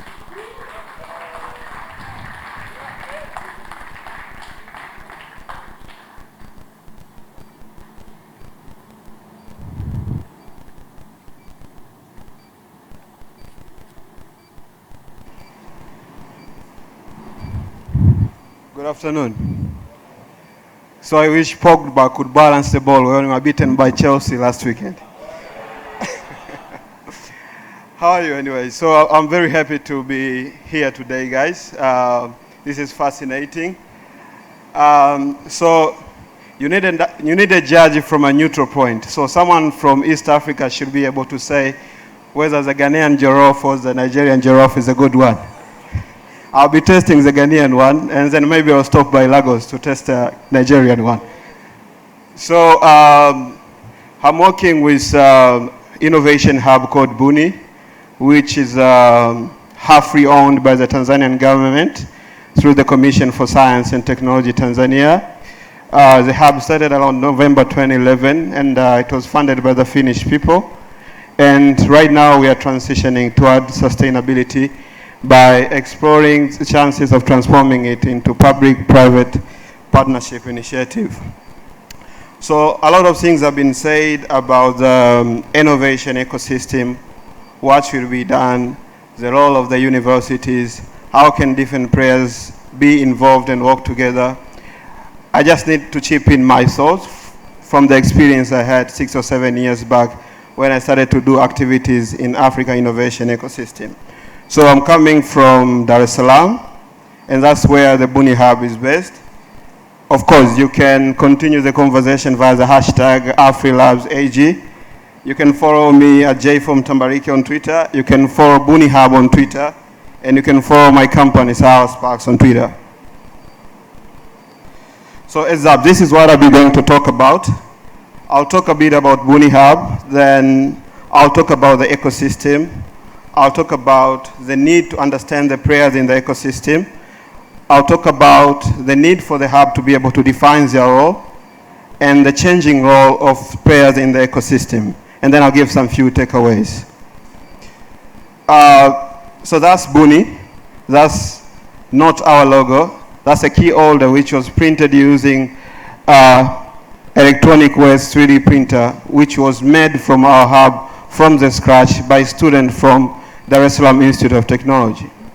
So when we speak about the ecosystem working together, this is what we are talking about. If the hub can see the need to work with the universities, then we have got to make it happen, even if the universities are not ready to work with us. We tried to work with the universities 4 years ago, but it didn't work. A lot of bureaucratic processes, you need to write a lot of letters, dean needs to say yes, the board of the university needs to say this is okay, no, this is a wrong approach for now, we better give it 2 years. So instead of going to work with the university, we decided to be more innovative. We went and worked with the student communities. So iDEAHub is working with the student communities, and we are piloting number of student communities in university across Tanzania. We are having 2 student communities at the University of Dar es Salaam. We are running 2 student communities at St. Joseph College of Engineering, which is again in Dar es Salaam. We are piloting a student university in Mzumbe University, student community in Mzumbe University. And we have another 2 communities at Dar es Salaam Institute of Technology, and we have a new community at the Iringa University.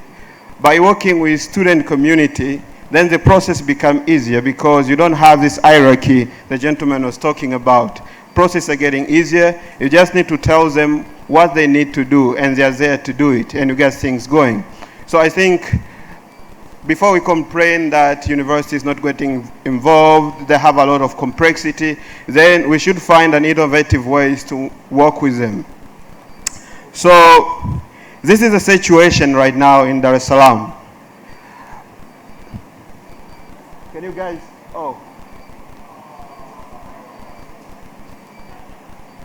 come on. So that is not a football match. That's an interview, and that's a short list.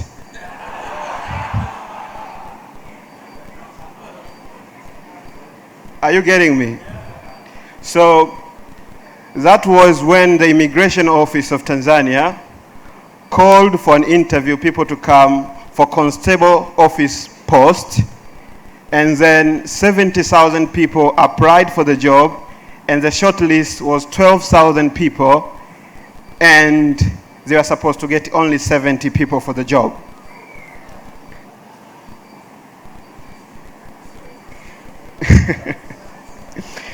This is technically insane.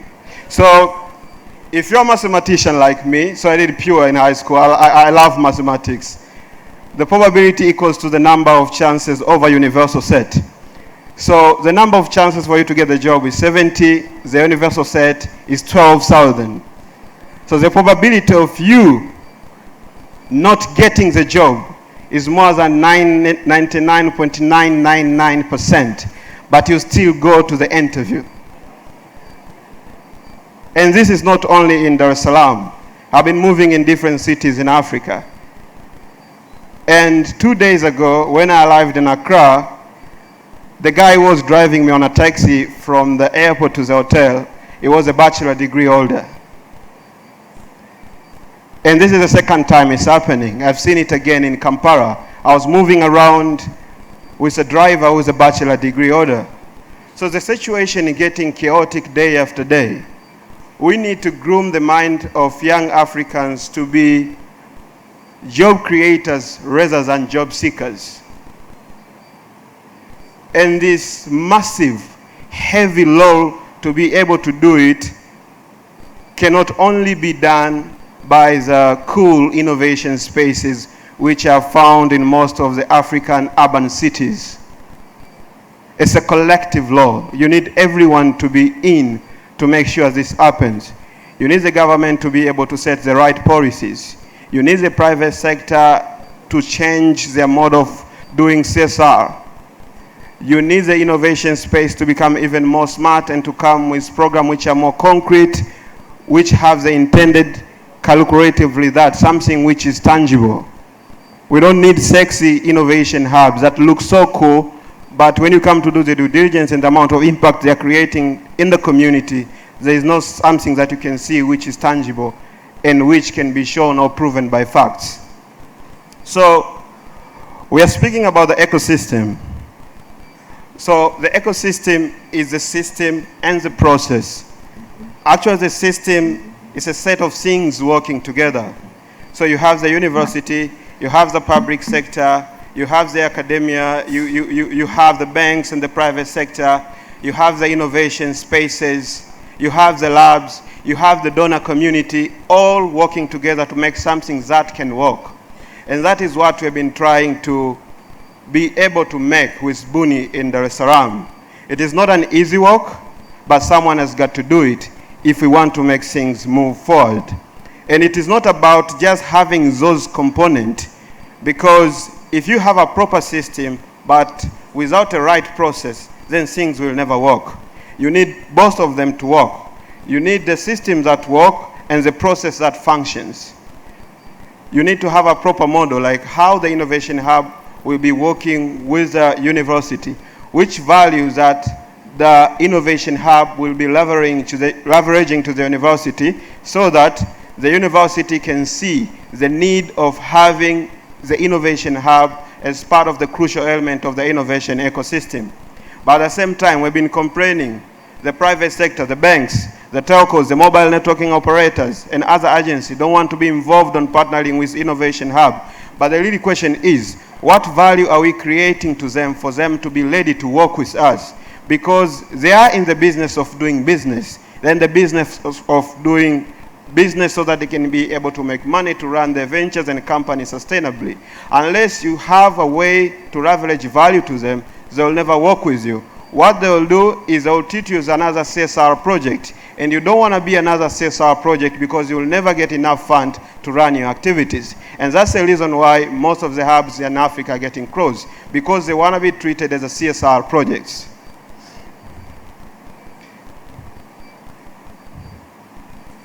Now, this is a complex ecosystem. It's like a car engine. If your background is in arts or creative, then it might be very difficult to define whatever is there, because it's a very complex system. But it's even a very complex system for people with a science background. It's actually a very complex system to anyone, including myself. I don't have PhD on the ecosystem, but I'm trying as much as possible to share my experience working with different players in the ecosystem. So, who is at the center of this ecosystem? The entrepreneur is the one who is at the center of this ecosystem. And then you have the public sector, the government. You need the government to set the policies, the right frameworks that support entrepreneurship. You need the revenue authority not to tax the startup on their first year of operation. You need the procurement agencies of the government not to say you need 10 years of experience before you start to work with the government, because that is crippling innovation. And then the mentors. Africans need to learn to give back to their communities, specifically successful African mentors. We need them to start to see there's a need to go and talk, give presentation, train, to volunteer, something which is not in our culture. If there's a deficit in the ecosystem, then there's a number of naturally born African successful entrepreneurs who are giving back to the innovation spaces, even spending time and try to know what ideas are going on there. All of them, they're busy doing other stuff and complaining that things are not moving and the innovation space, they're not doing anything. So we also need the engagement of the private sector, specifically the banks and mobile network operators. They have a huge role playing in the African ecosystem. We have already seen in Tanzania the involvement of Tigo, which is Milcom, which is a mobile network operator. and Vodacom Tanzania to try to support the ecosystem. And I really like the approach. They are more of trying to work with the startups and entrepreneurs as businesses instead of giving them grants and money is CSR. Tigo has been buying product from our space and other spaces in Dar es Salaam. There's a product called Tigo Backup, which was bought from DTBI. There's a product that called Tigo Kilimo from the innovators from the incubator. There's a product that is called Vodacom M-Paper, which was bought by Vodacom from some of the innovators from SmartCos, which is a local company. And this is what we need to see. We need to see the MTN, the Halotel, and all these other companies. They treat these spaces as the innovation centers where they can be used as a tool to replace the money they're investing on research and development. So instead of spending billions of money trying to do research and development, partners with tech hubs in Africa, there's a huge talent you could use there to find the relevant solution for the problems that you are facing in the industry. But again, investment and funding. This has been like a problem to every African hub because people are coming up with different models that are not favored at all the local entrepreneurs. The venture capitalists are coming from Europe, from Silicon Valley to try to invest in African ideas with huge amount of funds. It doesn't even make sense. How do you give like a 500,000 as a seed fund to an African startup? It's insane. A money which you could invest to 100 African startups, giving it to a single startup, is insane. And this is happening actually. So we need to come up with models that works for Africa, models that really make sense with our innovation ecosystem, models that can push actual products from Africa to go and to reach the next stage. The university. I'll be talking about the university later because I have a slide for them. So these are some of the partners we've been working with. And the reason we have this huge amount of partners is because we know what value we need to leverage to each partner. So in the first row, that's Ministry of Communication, Science and Technology of Tanzania, the Commission for Science and Technology Tanzania, Tanzania Communication Regulatory Authority, and National Economic Empowerment Council. So instead of resisting and saying the public sector or the government is not doing anything, you should go and talk to them. Try to make them understand what you're doing. Because frankly speaking, they don't understand what we're doing. They don't understand what is the role of innovation hubs, what is the role of the maker spaces, what is the role of the labs, what is the role. For them, it's like, what are these kids are trying to do, for God's sake? And most of them are BBC, born before computers. It doesn't make sense to them. The only place they want to invest is on agriculture, real estate, manufacturing, building new roads, building this, building that, and you're telling them a certain solution in a PC can be a game changer for a country. It never makes sense to them. You need to talk to them, you need to discuss with them, you need to be part of their policy making strategy so that they can understand what the innovation space are trying to achieve. And then there's no need to compete. This is another disease. Usually tech spaces operating in same cities in Africa, they tend to compete. You don't need to compete. You need to define your role. You need to complement what other tech space, what other app is doing so that you can add value. Instead of duplicating the effort, you should work together to maximize the synergy. So we are working with Dartech Norma Business Incubator, and we used to work with Keynote. And the way we have defined ourselves, we are at the bottom level. So we deal with individuals with ideas. So we call ourselves a pipeline for incubator and acceleration program in Tanzania to have the right kind of people. Yes, we were there before DTBI. We could have decided to start another incubator in Dar es Salaam, but it doesn't make sense. If in one city there's already 2 incubators, why should you start another incubator? At the same time, incubators are complaining we don't have the right kind of people to come to be incubated. Then at least you should groom the right kind of people to be incubated. You should develop a process, and that's how you do to co-create and build a sustainable ecosystem. You cannot build a sustainable ecosystem by competing to each other. You need to leverage value to each other. You need to complement from what others are doing instead of duplicating their effort. Also the donor community. You need to change the mindset of the donor community. Don't let them treat every money they give you as a CSR, as a grant, like they're assisting you, they're supporting you. Try to show them they are also getting a value from the work that you do, because you are also fulfilling their KPIs. They need numbers. They need to reach more people. They need to show that they are working, and try to be bold enough to say, we are on this together. Yes, I'm getting value from you, but also you are getting value from me. We should be able to work together, work for each other. And this is how it works. If you want to leverage value between one another, then you need to understand, without you, someone cannot exist. And without that someone, you cannot exist. So, as I said before, Buni is positioning itself at the bottom of the pyramid. We work with individuals with ideas at the idea level. We don't accept businesses that are about to scale, that have proven business models, that have consumers already. No, we want people when they don't even know what they're doing. You want those guys when they wake up tomorrow, they say, no, I don't want to do that idea. I have another idea today. Are you ready to listen to me? So those are the guys we are looking for. Those are the guys we are calling to come at Buni. Hey, we need to change your mindset. Even our program are structured that way.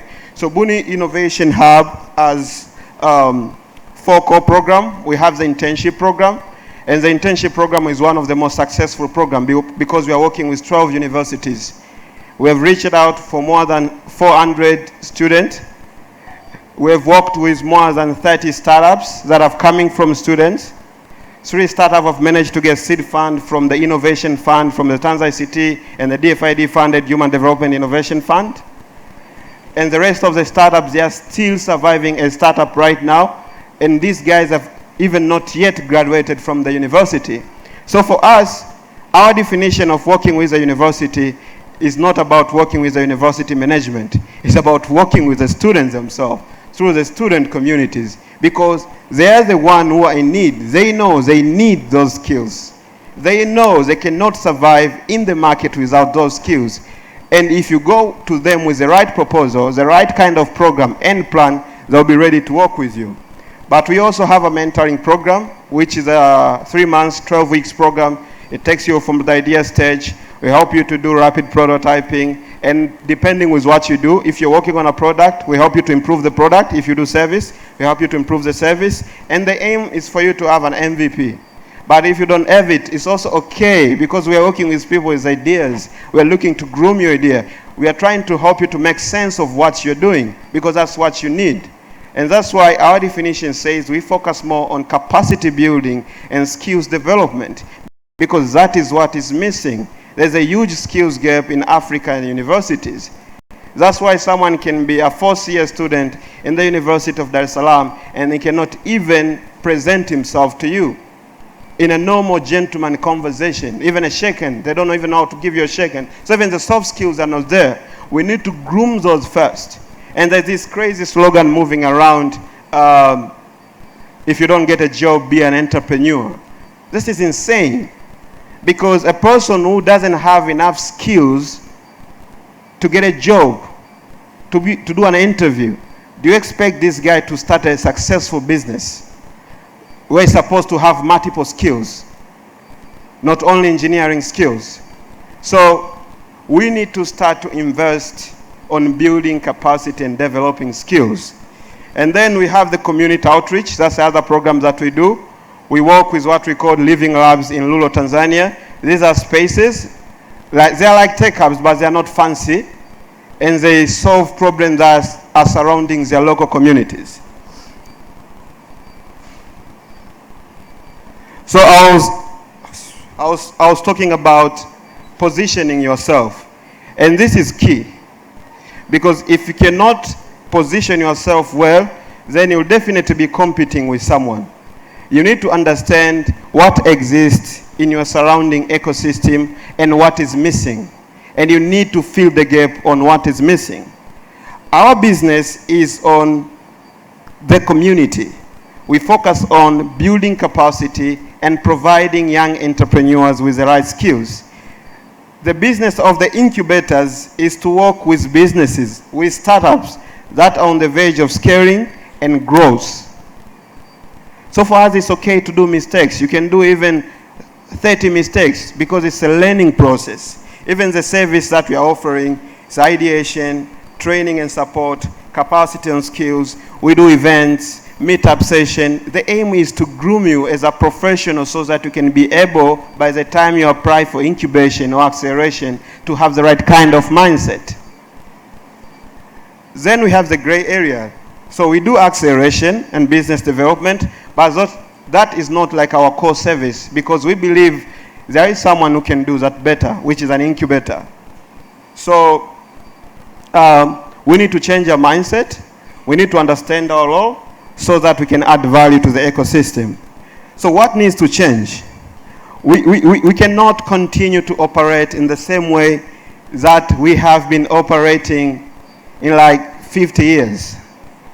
You're getting me? This is one of the most interesting photos, actually.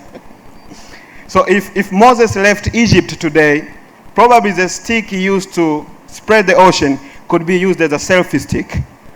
You're getting me? You don't have to do things the same way they were done before. So this is what is supposed to be done. In an ecosystem, innovation spaces, hubs, labs, maker spaces, whatever you decide to call them, they are called service providers. So we are all service provider. So try to look for a service which is missing in your ecosystem. You can decide to be a living lab, you can decide to be a maker space, you can decide to be a fab lab, you can decide to be an incubator, you can decide to be an accelerator. We don't need to have 4 accelerators in Accra. We don't need to have 4 incubators in Accra without a proper system of grooming the mind so that they can be incubated. You need to complement what is missing in the ecosystem, and that's crucial. The changing law of the university. So I really like what the gentleman was saying here. Actually, most of the doctors and professors hate me.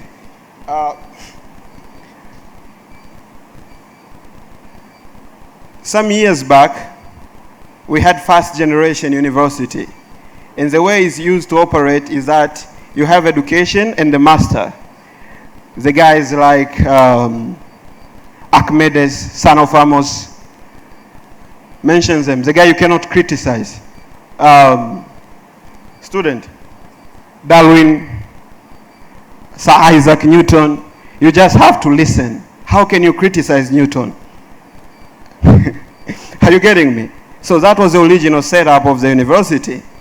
And then in 1500s, then we had the second generation university, whereby education institutions were driven by research and lecturers. And that's where we are right now in Africa. If a lecturer comes into the classroom and you dare to question him, then you are disqualified. You are not going to the second year. You'll be banned forever to come back again into the university campus. How dare you question someone with PhD? Are you getting me? And that's how we operate. There are no rooms for innovation. There are no rooms for co-creation. There's no rooms for creativity. You just have to listen. You just have to be on the receiving end. What our universities need to do right now, they need to move from second generation universities to third generation universities. They need to embrace entrepreneurship. Lecturers need to become coaches. They need to become trainers. They need to listen more than they talk. We are talking too much, yeah? You see, because if you want to be a good speaker, if you want to reason more, then you have to be a good listener. They need to reflect. They need to talk. And this is already happening in the countries which have best education, such as Finland. You go to Aalto University and other universities which are doing so good, then this is the model they're adapting. It's no longer about research and education only. They're embracing entrepreneurship. They're embracing the concept of having coaches. They're embracing the concept of, instead of having a lecturer with a PhD who has spent 16 years in the university without any experience, going out to the industry. Get someone who has worked with Microsoft for the past 10 years. Get him to lecture the student because he knows what the industry wants. And that is what our university needs to do. So what governments needs to do? I'll be very careful. I'm also working with the public office. So I saw this model in Smart City 2020, Rwanda's plan. It's a very amazing document. You should go and check it. If Rwanda does that, they will become even more than Israel. So this is what they're planning to do. And they're starting from the bottom, actually. So at the primary school level, they start to change the mindset of the student at the primary school level by helping them to have what they call innovation studios, spaces within the primary schools to change the mindset of students from the primary school level. And then they will have high-level innovation studio to target secondary school and high school students. And then they'll put innovation labs in all the colleges and universities. And then the government will invest more on research and development, specifically on testing, and starting rolling out innovation centers across the country. And then they'll put tech parks and incubator to be part of this process so that all the ideas which are coming from this process should have a right place to be groomed so that they can get into the market.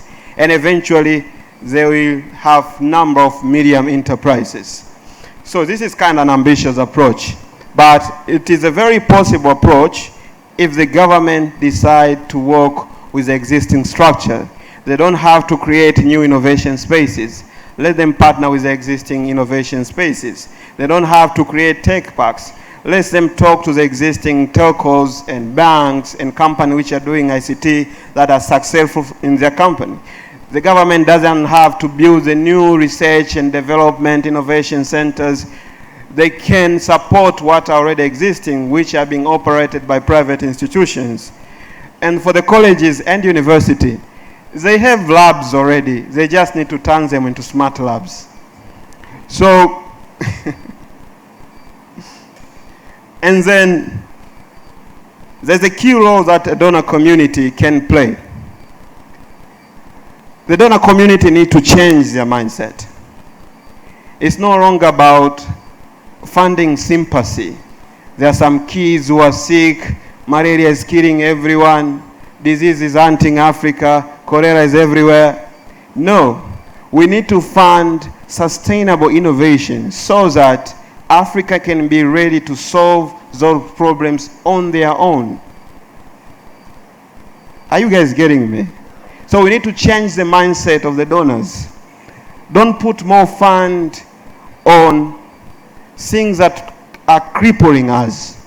Put funds on things that help us to grow.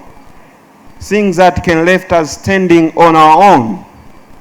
And that's key.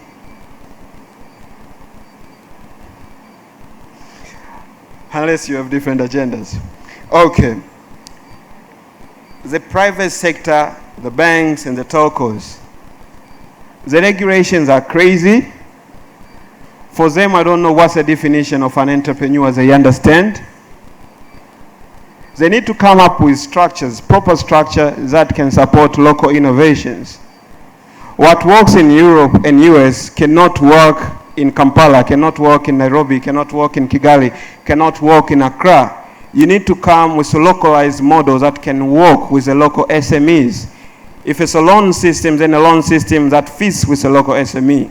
I was talking to some entrepreneurs at iSpace yesterday, and I was telling them, bootstrapping in Africa is different from bootstrapping anywhere in the world. In some places, if you're working with minimum resources possible, then you can be able to drive a car and make phone calls. But if you're bootstrapping in Africa, you are not even sure what are you going to eat this afternoon. And that's bootstrapping for African startup. We need to treat it that way. So my takeaways. First, we need to understand our role. We don't need to compete. If you're able to define your role in the ecosystem, then you can leverage value to every other player in the ecosystem, because you'll be maximizing the synergy instead of duplicating the effort. Then you should learn to leverage value.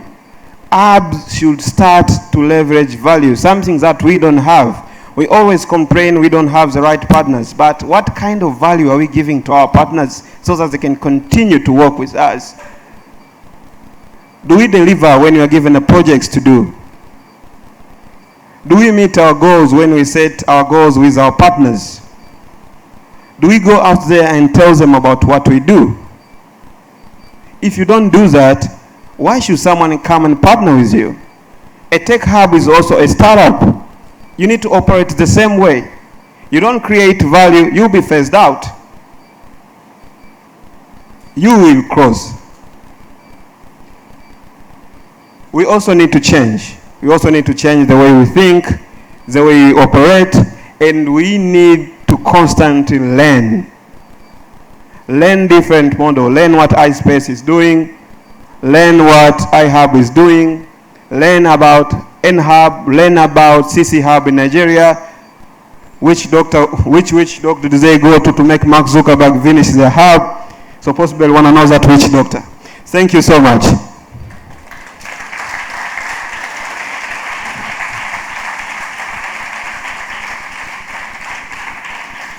Wow, thank you for that. That was wonderful. Yeah, I was sitting back there and he was talking, and it seems like there's a theme.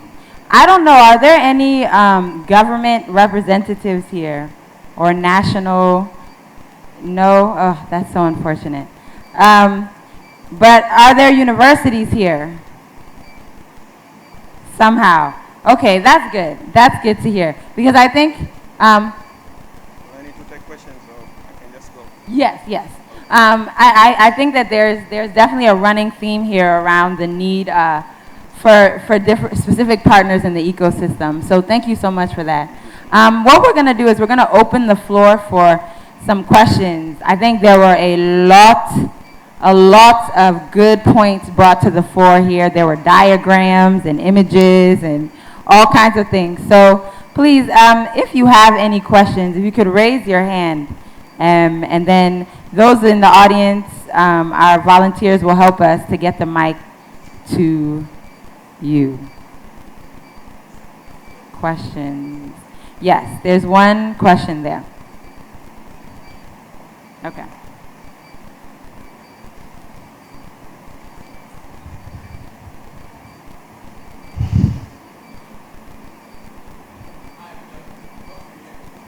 No. Here, you can give me.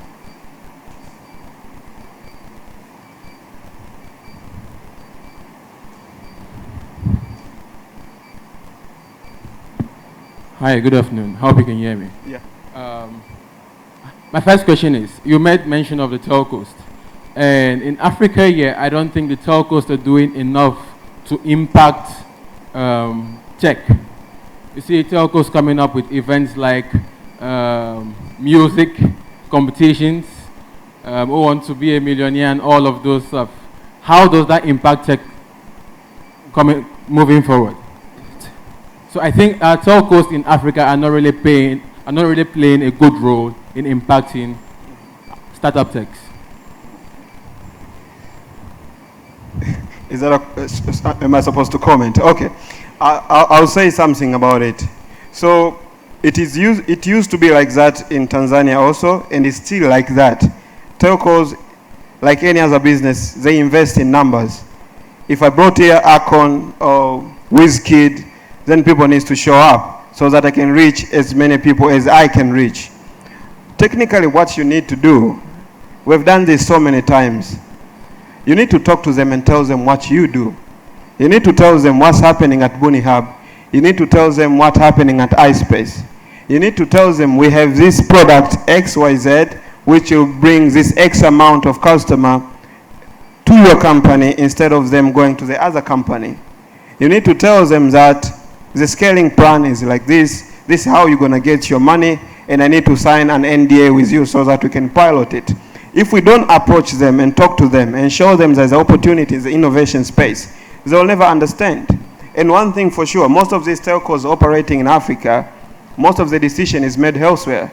So the programs, the events, the activities, the campaign, the strategies are made in UK, and they're being executed in Dar es Salaam. So if you don't go and talk to them and tell them we can do this so that you can be able to foster your own local market, you're damn right, they'll continue to invest on Miss Tanzania. Sorry, one more thing. During the women entrepreneur session, they made mention of certain things. And can you hear me? Yes, I can hear you. During the women entrepreneur session, they made mention of certain things. And I want to ask, you see, the telcos, for instance, they are not influencing our youth these days. Looking at how research, from analysts, from data, you see that over 70% of our youth these days are going into music, drama, or theater. Things that have to do with art. And now we've abandoned technology, we've abandoned engineering. So how are we expected to think about innovation if this is happening in our own continent, in our own Africa? By the way, there is innovation in arts also. So if art is paying them, you're damn right, let them go to arts because they're getting dimes, they're getting money there. On the other side, I'll give you a simple example. In Tanzania, there's an organization called Ups and Girls. They're looking to foster innovation and to get more young girls in ICT. I know Ghana is Reach for Change. Am I right? So you guys know Reach for Change. So Reach for Change have partnered up with Tigo Tanzania to support this girl to roll out a project all over the country in Tanzania. Are you getting what I'm trying to say? So if you know what value you are creating, if you put it into the right way, if you can prove the work that you have done, the impact in terms of number and tangible results, if you approach organizations that are looking for numbers, and if you approach organizations that are looking to do actual CSR which create impact at the bottom of the parliament, they'll be ready to work with you. It doesn't matter what you do. As long as you create impact, you can have the right partners. I promise you that. You just need to know how to position yourself. And that's the rule of innovation space. If you can define to our young entrepreneur how can they position themselves, then they can be successful.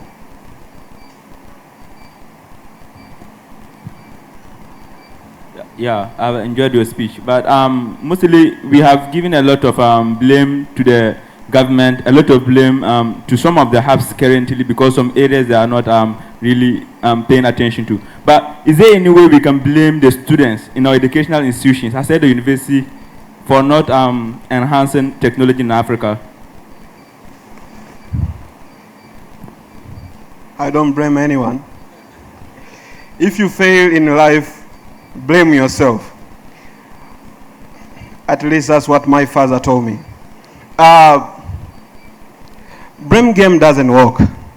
We have to blame each other like the whole day from the morning to the evening. What we need to do is to find solutions. Solutions that works. I'll give you a simple example. This is what I've been telling most of the people from the civil society. The Council of Elders is not ready to listen if you're criticizing them. That's an African culture. If you find guys around 50 or 60s in Africa sitting together discussing a very important family issue, if you start to blame them for making a wrong decision, it usually never works. Am I lying? We're all coming from Africa. They'll be like, you were born 10 years ago. I was born 50 years ago. Please listen. Listen to what I'm telling you. You're getting me? So we don't need to blame. We need to listen. We need to engage with them. We need to give them opportunity to see. But not only opportunity to see, we need to encourage them to act. But not only encourage them to act, we need to tell them this time you have to act differently. You're getting me? Because they are used of their old ways. They are used of their old plan for the economic development. They are used of their old plan for setting up policies. They are used of their old plan of putting together universities. If you start to blame, then it will be a blame game. Then nobody will be able to come up with a solution. you need to make them understand, and that's key. I think that's my feedback on your question. Thank you so much for that. I think we're going to take one final question there in the back, and then we're going to wrap up this really exciting session. Thank you. Actually, mine is coming to the question the gentleman asked about the telcos, right? The thing is this. My name is Tom Chris, and I work with a company called Stars from All Nations, SFAN. You know, the thing is this. As young people, looking at these conversations going on, I think that it's an opportunity for you that you are beginning to notice some of those challenges. Like he rightly mentioned, if the telcos are not doing it, maybe it's an opportunity for you to, you know, create your own space. At Stars from All Nations, what we realize is that it's recorded that about 66,000 people are graduated every year in Ghana. But listen, just about 3% of that number are able to get employment within 1 year, you know? And that's a huge problem to me. So I thought to myself, with this realization, what should I do to create better conditions for other graduating students and those that are already getting to figure out what to do with their lives? You know, you can do that too, you know, in creating space, platforms, and products that are able to bridge the gap that you've noticed. And like he said, people go where the numbers are. If you're the right person, they will come to you. So I suppose that the essence of this conversation is to spare your mind, to begin to notice the gaps and think critically on how to solve it in a more innovative way. Thank you. Thank you so much. Can you give Jumani another round of applause?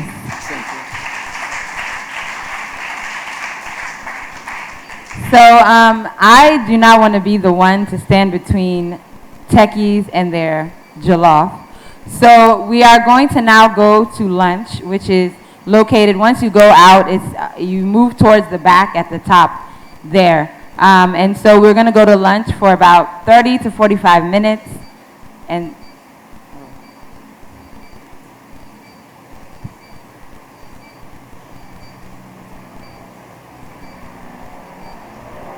yes, so we're going to go to lunch for about 30 to 45 minutes, and we'll spend the 15 minutes coming back.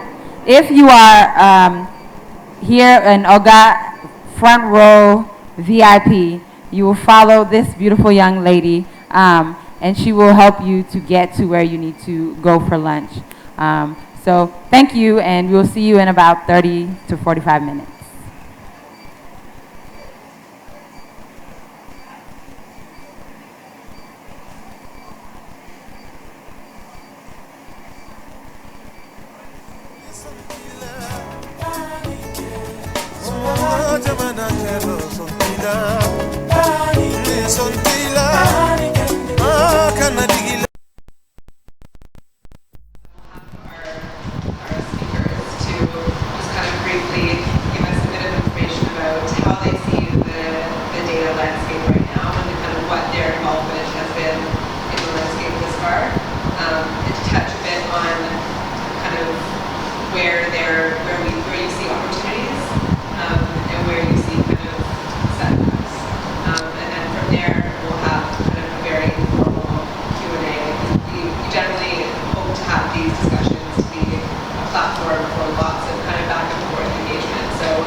Afrilabs, The Pan-African Network of Technology Innovation, with 40 hubs in 20 African countries, is hosting its first African Annual Gathering in Accra, Ghana, from the 25th to the 27th of October 2016.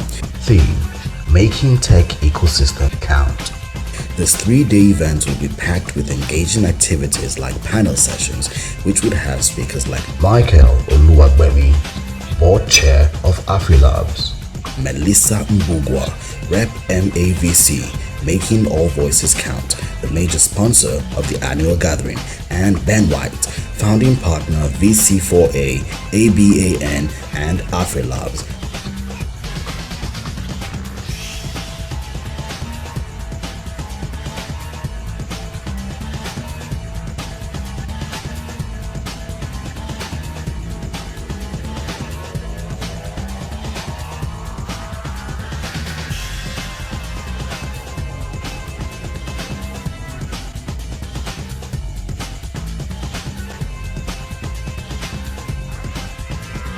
Showcase sessions, masterclasses, and so much more. The Alliance Française Center, situated in the heart of Accra town, will be home to the Afrilabs Annual Gathering for 3 days. This beautiful Gold Coast happens to be Africa's first independent nation. It is no coincidence that it was chosen to host the maiden edition of the Afrilabs African Annual Gathering. There were a series of meetups held in some of the hubs, like Nairobi, Dakar, and Lagos. These meetups all lead up to the grand finale, the annual gathering, which will host hub managers, startups, innovators, investors, developmental agencies, corporate organizations, and policymakers from about 20 African countries. The Afrilabs Annual Gathering is the African tech event of the year. You do not want to miss it. For registration, flight, and hotel rates, please visit our website at www.annual-gathering.com. Let's co-create, innovate, and ideate. 59 years of governance. I think that I'll say what everyone says, we've done fairly well. We've not been the best around the world, but we've done fairly well in terms of certain elements we've done very well, unless we are still lacking behind when it comes to fair elections. I think that's fairly faced it. We've not a 100% electoral system, but it's general confidence and past elections. That we've done quite well, and we've done quite well also on the responsiveness of government. It's not just again, it's not the best at going forward.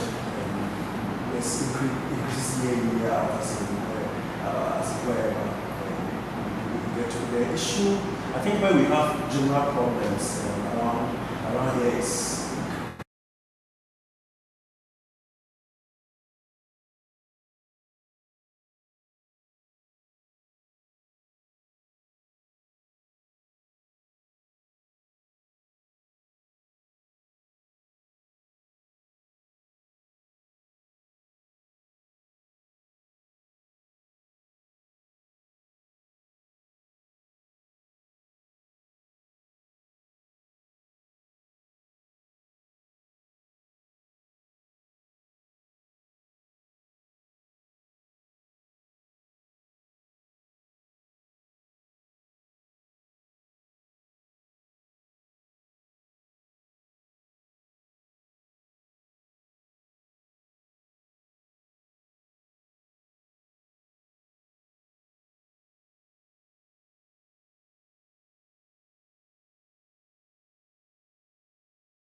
in a war. Dip on the lumber.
that I'll say what everyone says, we've done fairly well.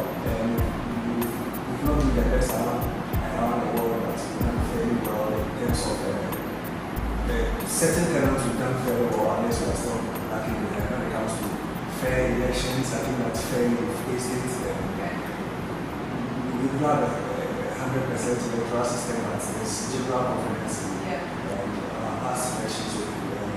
That we've done quite well, and we've done quite well also on the responsiveness of government. It's not just again, it's not the best at going forward. Let's increase year out as wherever we get to the issue. I think where we have general problems around here is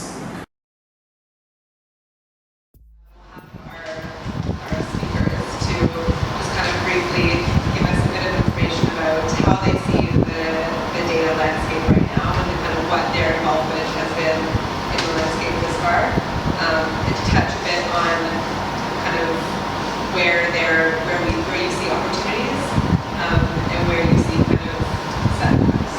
And then from there, we'll have kind of a very informal Q&A.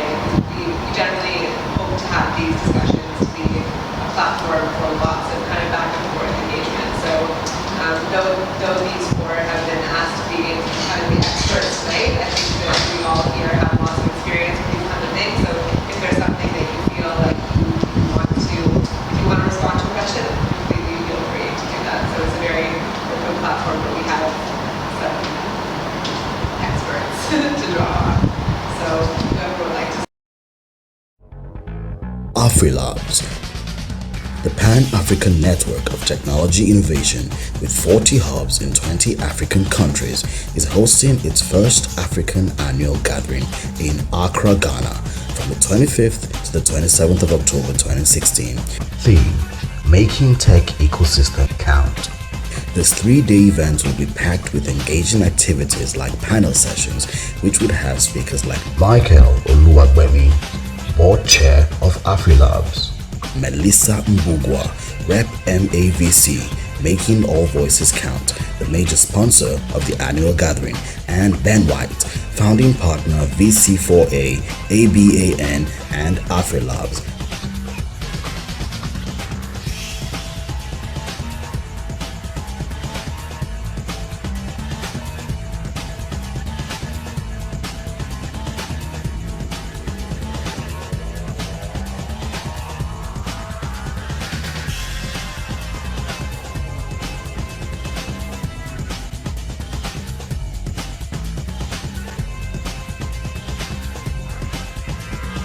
Showcase sessions, masterclasses, and so much more. The Alliance Française Center, situated in the heart of Accra town, will be home to the Afrilabs annual gathering for 3 days. This beautiful Gold Coast happens to be Africa's first independent nation. It is no coincidence that it was chosen to host the maiden edition of the Afrilabs African annual gathering. There were a series of meetups held in some of the hubs, like Nairobi, Dakar, and Lagos. These meetups all lead up to the grand finale, the annual gathering, which will host hub managers, startups, innovators, investors, developmental agencies, corporate organizations, and policymakers from about 20 African countries. The Afrilabs annual gathering is the African tech event of the year. You do not want to miss it. For registration, flight, and hotel rates, please visit our website at www.annual-gathering.com. Let's co-create, innovate, and ideate.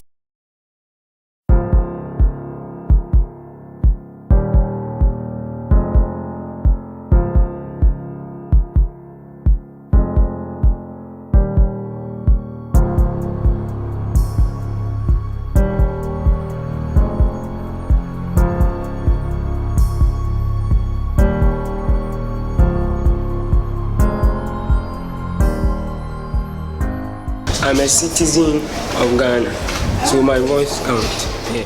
because I have the right to vote for the one who I want to vote for. My voice counts because through peaceful demonstrations, I'll be able to draw the attention of the authorities to listen to what I have in mind. Yeah.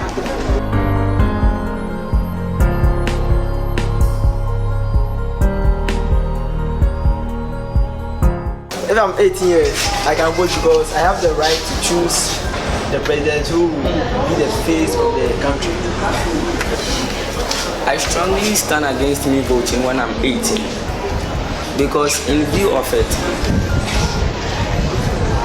leaders at now do not possess the potential that a leader should possess. Like, foresight, vision, and other stuffs, and also they are not integrable. So with that, even if their policies are favorable, with that, even they can deceive us, but they will not bring out the policies. After which they are elected, they will rather trample upon our rights and will not, all the things they've said, they were just maybe throwing dust into our eyes. I will vote because I don't have the power to go to the parliament house to give information on what to do and what not to do. So my vote will like tell the person that I will vote for what to do for me because he has given a campaign out. To me, although I'm not yet 18, but when I turn 18, I'll not vote because some of the politicians make some promises which they cannot fulfill.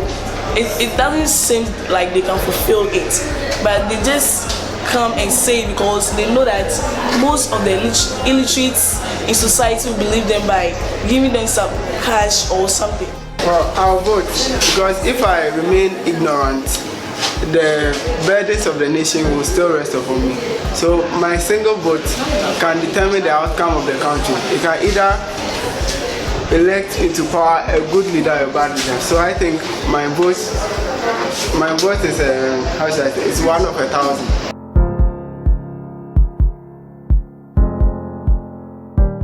Because I know my MP's house, I'll go to him straight. It's fine.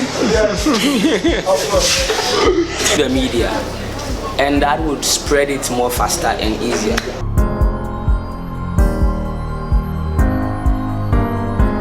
Election of leaders is one major issue in our communities because now the citizens have divided themselves into factions. Whether this one belongs to party A or party B, they are no longer patriotic. All they think about is their party. So I think they should forgo their party system and be patriotic. That will help in solving the issues in the community. Bad layout and also opinification in the society.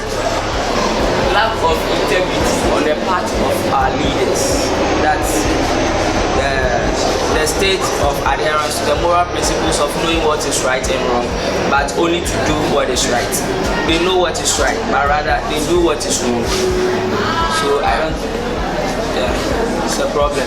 Civil servants abusing the power given to them by the government. An example can be made by the AME.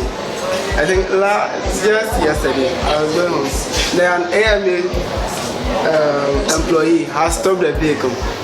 I thought that right belonged to the police, not the AME. They are supposed to make sure that the traders do not sell on the roadside, but they don't have the right to stop vehicles and ask them for license. So they are abusing their powers.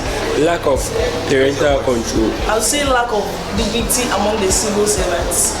That is, when a policeman stops a church driver or a taxi driver, you will not tell him to do what's right or present his or a license, but rather collect bribe from it. So I think that's it.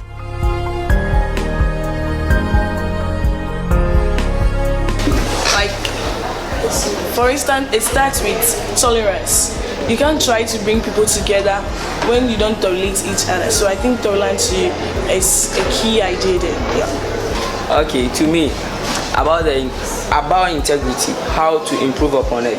Nowadays, I can see that the NGOs, most of them are coming to our aid. So we can raise the issue to them, then they develop a forum about it, then they discuss it with us. Because integrity is the hallmark of excellence. My point was based on ineffective leadership. I'm thinking that because we are giving, we are casting our vote to the wrong leaders. We are not developing. So it is the duty of a follower to work with his or her leader so that they bring progress into their nation. If the leader himself is ineffective, the follower will be the same. So I think when voting for leaders to power, we should seek the right ones with good policies first.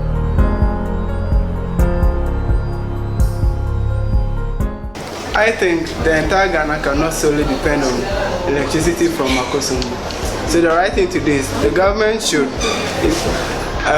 allocate power to the other region. That is, from the northern region, they can use solar because the sun's cause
say what everyone says, we've done fairly well, and we've not been the best around the world, but we've done fairly well in terms of certain tenants we've done fairly well, unless we are still lacking behind when it comes to fair elections. I think that's fairly faced it. We've not 100% electoral system, but it's general confidence and past elections. So that we've done quite well, and we've done quite well also on the responsiveness of government, and it's not just, again, it's not the best at going forward. Let's increase year out as wherever we get to the issue. I think when we have general problems around here is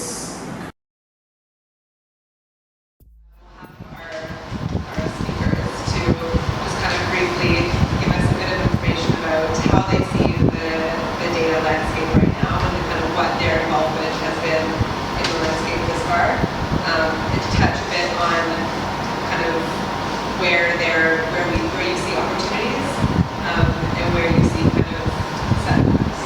And then from there, we'll have kind of a very informal Q&A. We generally hope to have these discussions to be a platform for lots of kind of back and forth engagement. So though these four have been asked to be kind of the experts tonight, I think that we all here have lots of experience with these kind of things. So if there's something that you feel like you want to respond to a question, completely feel free to do that. So it's a very open platform, but we have some experts to draw on. So whoever would like to. Afrilabs, the Pan-African network of technology innovation with 40 hubs in 20 African countries, is hosting its first African annual gathering in Accra, Ghana, from the 25th to the 27th of October 2016. Theme: Making Tech Ecosystem Count. This 3-day event will be packed with engaging activities like panel sessions, which would have speakers like Michael Oluwagbemi, Board Chair of Afrilabs, Melissa Mbugwa, Rep MAVC, Making All Voices Count, the major sponsor of the annual gathering, and Ben White, founding partner VC4A, ABAN, and Afrilabs.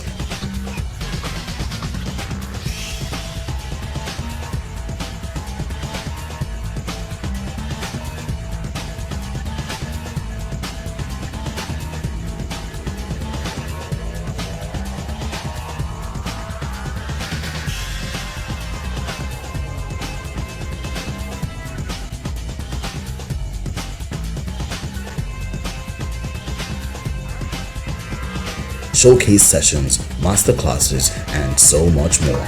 The Alliance Française Center, situated in the heart of Accra town, will be home to the Afrilabs annual gathering for 3 days. This beautiful Gold Coast happens to be Africa's first independent nation. It is no coincidence that it was chosen to host the maiden edition of the Afrilabs African annual gathering. There were a series of meetups held in some of the hubs like Nairobi, Dakar, and Lagos. These meetups all lead up to the grand finale, the annual gathering, which will host hub managers, startups, innovators, investors, developmental agencies, corporate organizations, and policymakers from about 20 African countries. The Afrilabs annual gathering is the African tech event of the year. You do not want to miss it. For registration, flight, and hotel rates, please visit our website at www.annual-gathering.com. Let's co-create, innovate, and ideate.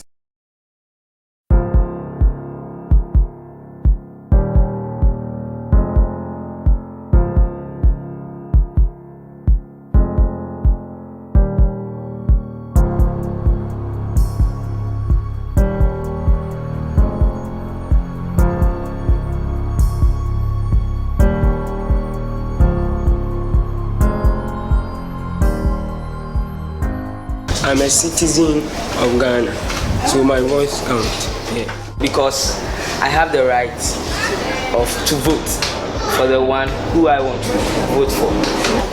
My voice counts because through peaceful demonstrations, I'll be able to draw the attention of the authorities to listen to what I have in mind. Yeah.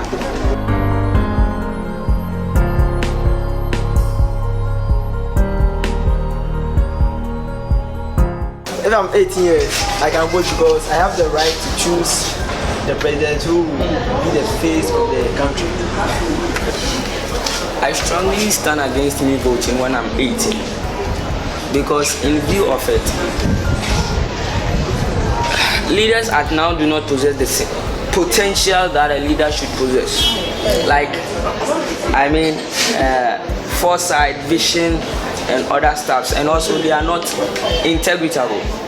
So with that, even if their policies are favorable, with that, even they can deceive us, but they will not bring out the policies. After which they are elected, they will rather trample upon our rights and will not, all the things they've said, they were just maybe throwing dust into our eyes. I will vote because I don't have the power to go to the parliament house to give information on what to do and what not to do. So my vote will like tell the person that I will vote for what to do for me because he has given a campaign out. To me, although I'm not yet 18, but when I turn 18, I'll not vote because some of the politicians make some promises which they cannot fulfill. It doesn't seem like they can fulfill it, but they just come and say it because they know that most of the illiterates in society will believe them by giving them some cash or something. Well, I'll vote because if I remain ignorant, the burdens of the nation will still rest upon me. So my single vote can determine the outcome of the country. It can either elect into power a good leader or a bad leader. So I think my vote is it's 1 of 1,000.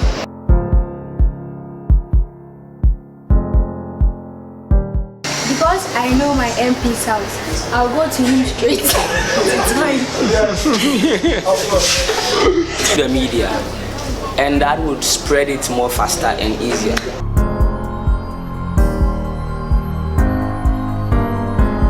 Election of leaders is one major issue in our communities because now the citizens have divided themselves into factions. Whether this one belongs to party A or party B, they are no longer patriotic. All they think about is their party. So I think they should forgo their party system and be patriotic.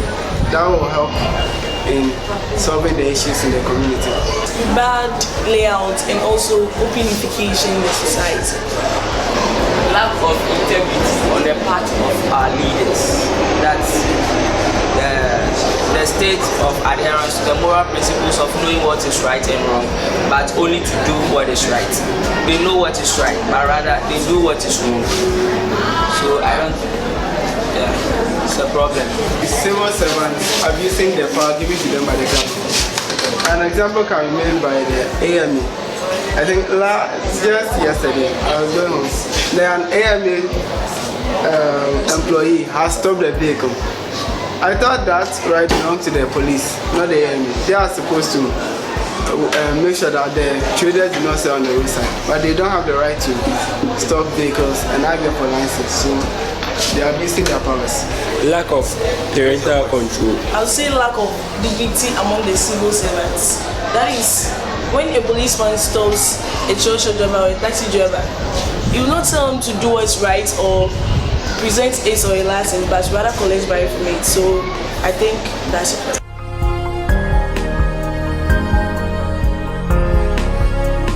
Like, for instance, it starts with tolerance. You can't try to bring people together when you don't tolerate each other. So I think tolerance is a key idea there. Yeah. Okay, to me, about integrity, how to improve upon it. Nowadays, I can see that the NGOs, most of them are coming to RA. So we can raise the issue to them, then they develop a forum about it, then they discuss it with us. Because integrity is the hallmark of excellence. My point was based on ineffective leadership. I'm thinking that because we are casting our vote to the wrong leaders, we are not developing. So it is the duty of a follower to work with his or her leader so they bring progress into their nation. If the leader himself is ineffective, the follower will be the same.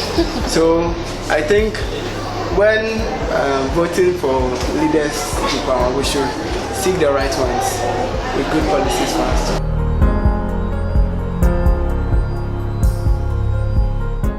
I think the entire Ghana cannot solely depend on electricity from Akosombo. So the right thing to do is the government should allocate power to the other region. That is, from the northern region, they can use solar because the sun's cause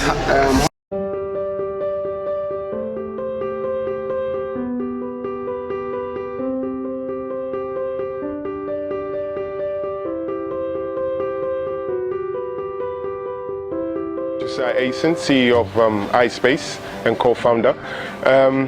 I support Ghanaian innovation because I think it's critical to any economy or development of a nation if they allow or encourage local innovators to create things.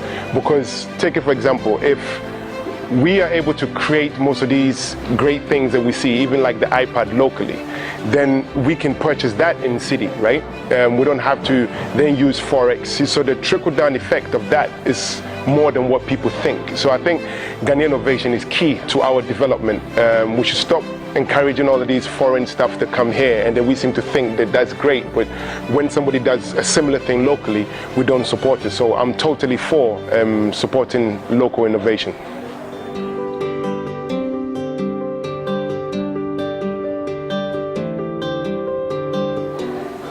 I think, to me, people think like trying to use the word Ghanaian innovation, but it's no such a thing as a Ghanaian innovation. It's just a Ghanaian that has been innovative, that done something. So innovation to me is creating something that changes lives, right, in a smart way. Because creation and innovation are two different things, but people kind of mix it together. But coming up with a very good way to bring a solution to a table. So again, it could be, let's just say, our ECG problem, and somebody's able to bring out an innovative way in which we can save energy and use solar panels rather than just use ECG, right? So another startup can come up with a very innovative way of trapping energy, solar rays, so for us to do something creative with it.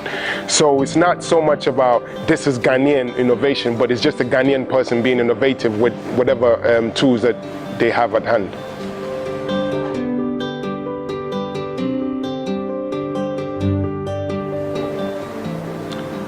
With the limited innovation in Ghana, I think it's a long thing. Let's not get historical about it, but I blame our culture, right? Because our culture really does not encourage failure. So, but in order to be innovative, you have to embrace failure, right? Because it's a whole concept of creating things, failing and developing things. So I think it's our culture that is to be blamed for our lack of innovation, because we don't encourage kids to fail and develop things. And once we do that, we will be in a better in a better space. So I think we are really fundamentally to be blamed for our own lack of innovation.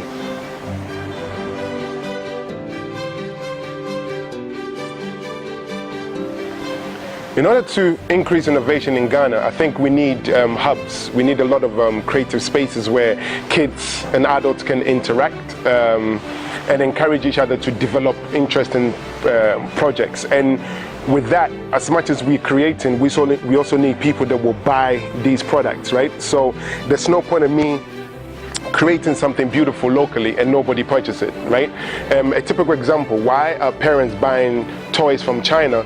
Because when I remember growing up, we used to take tin cans and make cars out of them. Imagine if we had spaces where somebody can teach us how to put circuits in there and make robotic cars. We've been innovative by creating our own toy cars. So we need spaces that people can go to, and then we need mentors that will teach these kids how to then apply the skill that they already have or the natural talent and then nurture it in a productive way.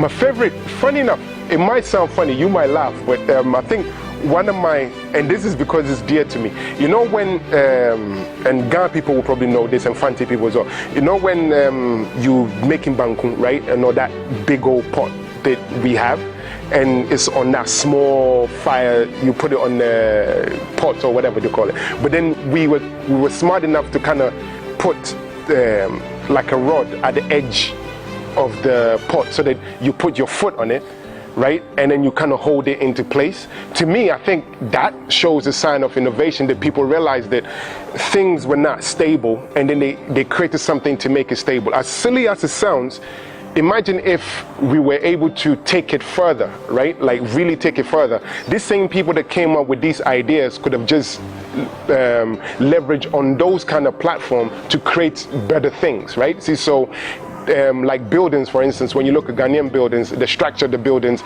most of them are just not safe. Is because we didn't encourage these, we just look at these kind of guys that come up with these ideas and think, oh, that's nothing. But to me, one of the most innovative things was the whole banku pot and you holding it in place with your foot on it. It's just crazy to me.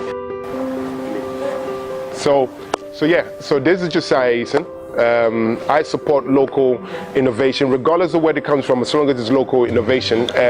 Let's support more Ghanaians, and it's a win-win, because the more Ghanaians you support, they can create jobs, so we don't have to rely on government so much, and yeah, support local innovation. Salute.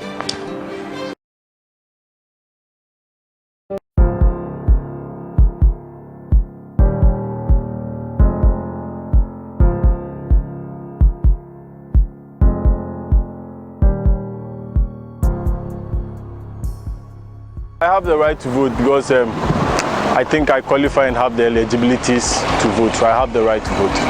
If I'm a Ghanaian, I have a right to vote. Yeah, I have the right to vote so far as I'm of age here. So I'm of age, so I have the right to vote. Oh yeah, sure. I believe I have the right to vote. Thank you. I'm a Ghanaian, but I'll send it to her.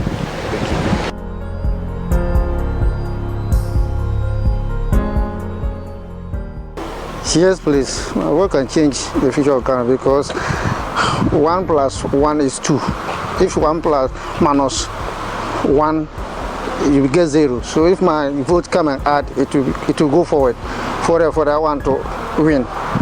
Means a vote with my change Ghana. Every vote that counts, because there's a saying, little drops of water makes a mighty ocean. So my vote, your vote comes together and it brings about change. So my vote really, really counts in the forthcoming election. I'll say as a service, I also know, and I want to cry. Yeah, my vote can change the future of Ghana, in that if I decide not to vote and everybody like me decides not to vote, at the end of the day nobody is going to vote, so nothing will happen in the country. So if I want to vote, then it means something is going to change in the country.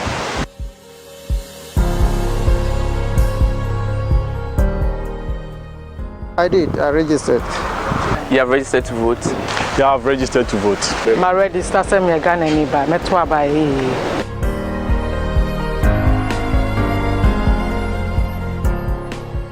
Then you pass me great.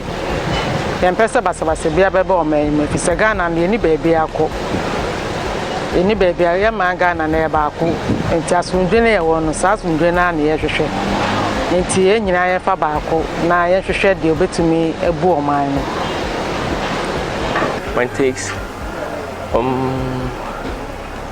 I believe at this moment it's kind of like open, everybody has a chance of winning, and based on some policies are kind of feasible, some are not feasible, some have great ideas, and as to whether they're going to implement when they come into power, we can't tell for now, because we've been deceived by various political parties, and I think there can be improvement and there can be a change if those things are taken into consideration. Okay, for this upcoming election, I'll say for now there's no clear chance of any party winning. I can't really say party A or party B is going to win, but as we all know in Ghana, it's basically two parties. It's either the NPP or the NDC. So all I can say for now is that one of them is going to win, either the NPP or the NDC. But I'm looking forward to a time where CPP or other parties coming up can also take the front of government. Oh, election means a boko because meet the parties in India will be a casa or castle in GSM. Boys, you from the GSMA, the means elections there. A bear demo by yes, yeah. Oh, it's one peace. It's peace that we want. We don't want any violence here. So if they feel peace is there, everything will go on. Yes.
Nigerian and you have converted today, or if you are repenting, I'm coming to do altar call.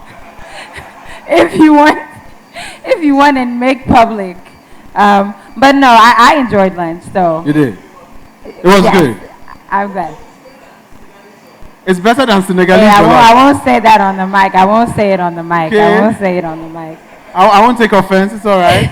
You have jokes. But then there's someone in our midst today who has better jokes than most of us probably combined. Yeah. Amma, would you like to introduce him? Sure. I mean, I think I'm pretty funny. You know, I thought, you know, maybe they'd call me, but instead they called someone a little more talented. I'd like to invite Augustin to the stage. He is a comedian, and he is coming to, you know, give you something light and refreshing. So, Please put your hands together for him. Augustine. Ah, there he is. Oh, he looks shy. I don't know. Do it better. Is there a thing about... Are you an upcoming comedian? No, he's playing it cool. Those are the ones who will give you real... Ah, right. Like, very I've unassuming. seen the line. I know the level. Ah, I see.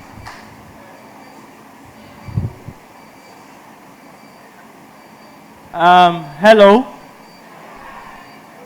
Welcome back from your break. I see some of you are there having the time of your life with a meal.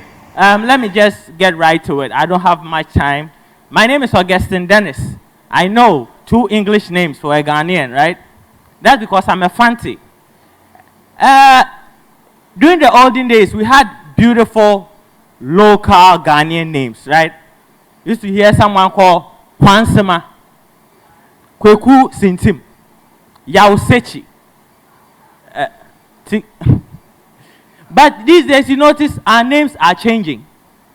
And Ghanaian names are changing because we've started naming our children after cities in Western countries.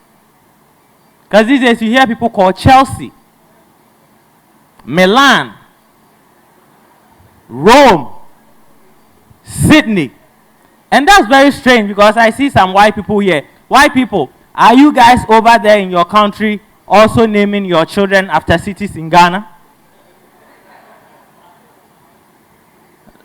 Like there's a white kid called Kokrobite or something, you know. They say, hey, Ashaiman, come on, go and do your homework. Come on, go and do your homework. Hey, Mama, stop playing in the snow. Nima, be neat. You know. Don't you talk back to me, Malam Junction. Now, I know you are a kid with a sad life if you are called Malam Junction, you know. But it's strange. All these new names, these posh names, they are for women. Women are the ones who have the Chelseas, the Milans, you know. But guys, you bear witness. You notice the nicer the name of the girl, the uglier she is, you know. Oh, yeah. Because the other day I met a girl. She told me her name is called Paris. Oh, you should have seen her. She should have been called Wagadugu, you know. Lubo, Abiokuta, something along those lines, you know.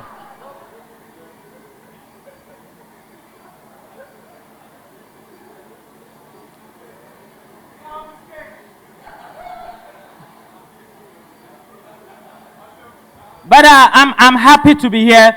This is my first time actually here doing a show for people in the tech industry. And there's this, you know, misconception out there that tech people are boring. You know that thing? I don't think it's true. Because I met some of you outside before I came here, and you guys are big fun, you know. But I have this business idea I'm thinking of sharing with you. Since we are here, you know, apps and stuff. You know how Ghanaians, we like to beat thieves when we catch them, you know. Yeah, Ghanaians, we like, even if the guy didn't steal something from you, you catch them and you beat them like they stole something from you. So I'm thinking we should come up with an app.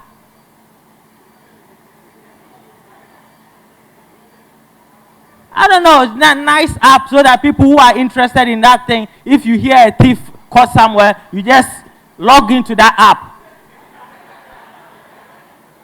I even have the name and everything, you know. I'm thinking you should call it Julo Radar. I said, did you have Julo Radar? Let me download it right now on Play Store. You know. But I heard there are some students here who are interested. Kecha, right? You guys are from Kecha. It's beautiful that you are here because I think in the next frontier of our lives, technology is going to be key, right? Because in school right now, there are a lot of things you guys are learning which is totally useless. Totally useless.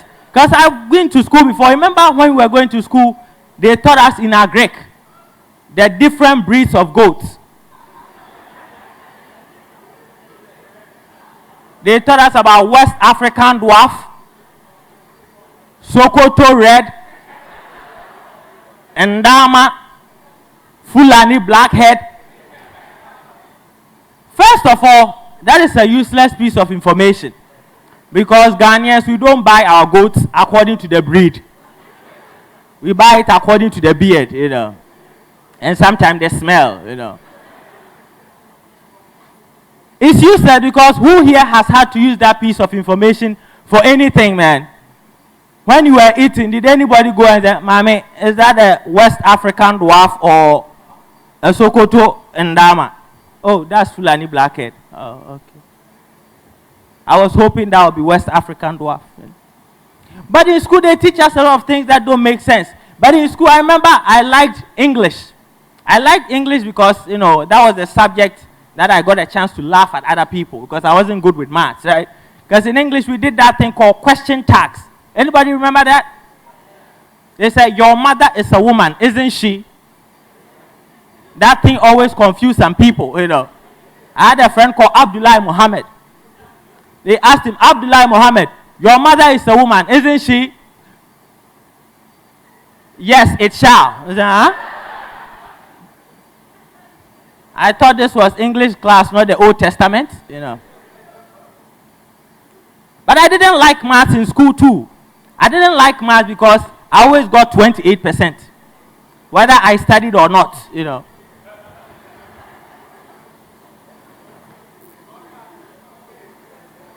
And actually didn't hate maths, the subject. I just hated people who knew maths.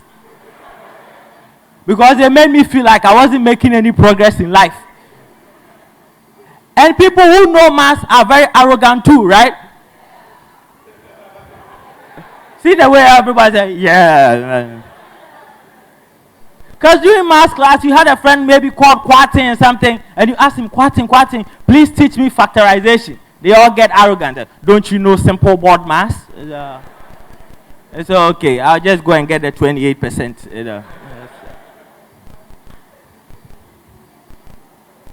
A lot of things they are teaching us, you know. And in school we did Ghanaian language. Remember that? For a very long time, I thought the whole Ghana, everybody did Chi or Fanti. I just found out the other day that if you are in Accra, you do Gan. If you are in Nzema, you do Nzema. Makes me really feel bad for some of these people in the Upper East region. Because some of them had to learn Grushi. How do you learn Grushi? Entengle fuene, entengle kwene. Repeat after me, class. Entengle fuene, entengle kwene. Because somewhere in the Upper East region, someone sat for a 2-hour Grushi exam. What I want to find out is how do you cheat in a Grushi exam? People will be cheating.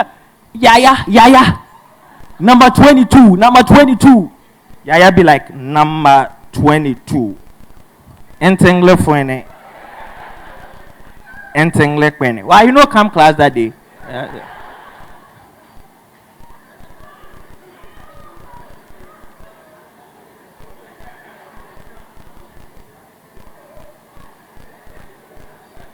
Some people are now coming, so. Show by hand those here who buy food outside. Yeah, because you guys are in tech. So it's not every time you have a chance to cook or, you know, make your own food. So you go and you buy food outside, right? And you notice Ghanaians, when you are buying food outside, we have a lot of tricks when you are buying food outside, right? First of all, Ghanaians, we do this move, where instead of buying wache, say 2 cedi, we buy it 1 cedi.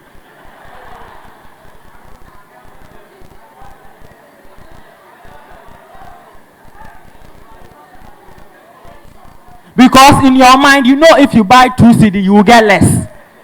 But if you buy 1 CD, you can go home and combine. Yeah. Everyone here has done that move before, right? The only problem I have is when some people are doing this move, they try to convince us that the food is actually for 2 different people. They say, oh, put that one in a different polythene bag. Dude, we know it's all for you. Do you know how we know? Because you bought fish for one, you didn't buy fish for the other one. The other one, you just bought macaroni 50 pesos. Yeah, the other one is a vegetarian, right? Yeah. And it's strange. When you go to the watcher joint and you are buying food, you notice if you are buying food and you are buying with everything else, you take your time. They say, oh, mommy, watch it 1 CD, macaroni 50 pesos, gari, and 1 fish. You know, you break it up, take your time. But if you are not buying with fish, you say everything very fast, don't you? You say it so fast, nobody even hears what you are saying. I said, watch it 1 CD, no. Huh? Are you talking to me? Watch it 1 CD, no. The other day, I was at a watcher joint. Some guy came. He was buying watcher, and he didn't buy fish. He said something very strange, right? This is what he said. He said, "Mami watcher 1 CD, na mami fry." Why did he have to break it up in 2? He made it sound like if you buy watcher without fish, they don't even give you stew, man. That's like going to Toyota, buying a Camry and say, okay, add 4 ties. They were going to give you 4 ties already, you know. But it's strange. I have a question. Kenke sellers, the Ashito, is it traded on the Ghana Stock Exchange, man? Oh, because they will never give you enough of that black pepper. It doesn't matter how much Kenke you buy. You can buy Kenke 100 Ghana cedis, they will still give you 2 teaspoons of shito. And sometimes you go and you are not buying this Kenke or wache, you are buying things like beverages, like oats, tea, whatever. And you go there, that's a different ball game, right? Because there, the main event is the milk. Have you seen the way they pour the milk? They pour it like herbal medicine, you know.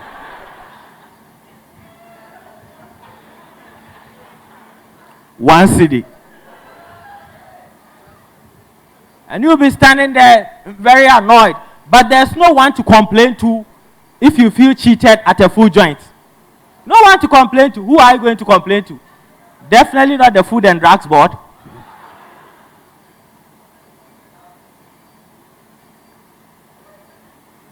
I love listening to the news, right? At least we are in election year, so every piece of information you are going to get is through the media houses and the news. But I noticed something though. There's a difference between Ghanaian local news on radio and the English news on television, right? Because for example, on television, if there's a technical glitch during the airing of the news, they get very professional, you know. They say, please do not tamper with your set. We are currently experiencing some technical difficulties. Any inconvenience caused is deeply regretted. Thank you. Oh, have you heard the local tree, you know, the news? If there's something goes wrong on radio, they just get right to it. Something goes up. Oh, mema obunfu. If you didn't want you man, yeah. I thought they'd be to me touch him. Yeah, that's what the betcha. I've seen some white people here. I don't want you guys to feel alienated. So let me do something for you guys, right? I'm guessing you guys are what? Experts, right? Yeah, they are experts, man. For those of you who don't know, experts actually means that a foreign national working in another country. But I don't know why it's only white people who get to use that term. Yeah, they are all experts because I've worked outside Ghana before. Nobody called me an expert. Do you know what they called me? A Nigerian. Yeah.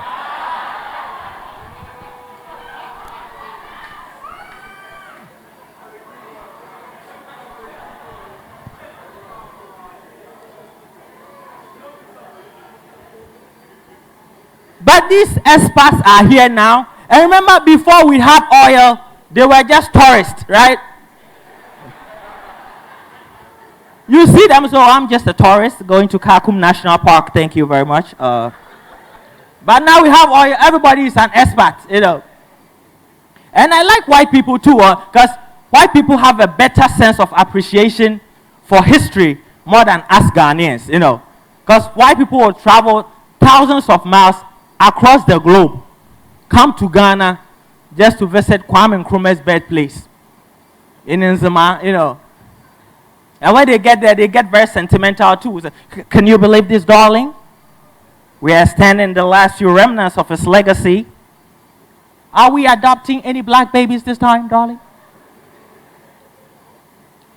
Ghanaians don't care about history at all.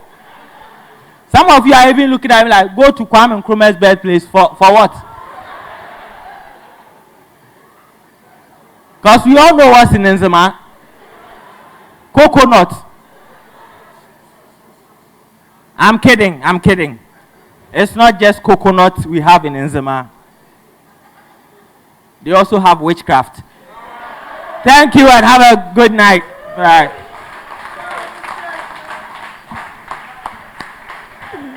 Oh, man. What? Please put your hands together once again for Augustine. Oh, man. If you didn't understand the tree, I'm sorry. Come and stay here longer. Be an expert for life. It's cool. We appreciate you like that. Wow, that was incredible. That was incredible. So we're going to move on swiftly to the next session. And as you know, we are diving straight into another plenary session where we are going to have some very, very interesting conversations about our continent and technology on our continent. The second session has to do with academic innovation, how academics and innovators deepen collaboration. So we're going to look at how academics and innovators deepen collaboration. And so I'm just going to dive straight into our speakers for this one. And our very first speaker is Bankole Oloruntoba. Now, he is the founder of Network of Incubators and Innovators in Nigeria. He restarted... Oh, wait, let me finish it. Oh, what's that? Very popular. Yeah, absolutely. He restarted and managed Inspire Business Incubator, a technology-focused business incubation center under the Abuja Technology Village. He developed the Abuja Tech ecosystem to create a structured community and ecosystem for techpreneurs to get the much-needed support as required by tech startups as well. Please put your hands together once again for Bankole, who is going to be our very first speaker today. Now we're going to have our second speaker join us. You heard him a little earlier. He was our guest speaker. But then, ladies and gentlemen, please put your hands together once again for Idris Bello, who is an award-winning strategist and global thought leader with far-reaching and diverse experience in technology, strategic planning, and project management in different sectors. And this ranges from energy, healthcare, education, consumer goods, and so many more. Moving on swiftly. Yes. So in addition to the two lovely men here, we have Bernard Chira. He is the incubator manager at Strathmore University's at iDEAHub Africa in Nairobi, Kenya. He has reputable experience in general incubator management, startup incubation and acceleration, project management, digital marketing and research. He has also worked as an instructor in Strathmore University's Faculty of IT and Digital Advertising Academy. He holds a Bachelor of Science degree in Business and Information Technology and a Master's degree in Mobile Telecommunication and Innovation from Strathmore University. Please help me to recognize Bernard Chira as he makes his way to the stage.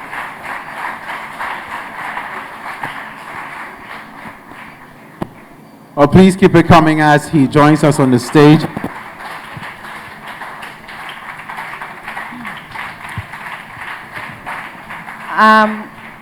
The next person we have on the panel, we're going to spice it up with a lady, my namesake, Amma Bafo. Amma's experiences span across university relations, recruitment, communications, public and media relations, and developmental work in Africa. Currently at the Meltwater Entrepreneurial School of Technology, Amma combines roles in marketing, communications, and recruitment, where she spearheads press and media relations and the process of identifying high potential graduates who have what it takes to succeed in non-traditional but emerging fields of starting tech companies in Africa.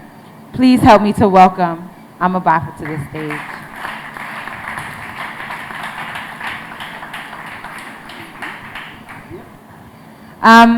Our next guest, who is a representation from the north, we have some west, we have some east, and here I'm here to invite Motaz. He is the founder of Junu, capitalizing on increasing use of mobile phone and the existing network infrastructure to remove the upfront price barrier to solar and other modern sources of energy. He is also the co-founder of the district Cairo-based co-working space that aims at linking innovative local entrepreneurs since 2011.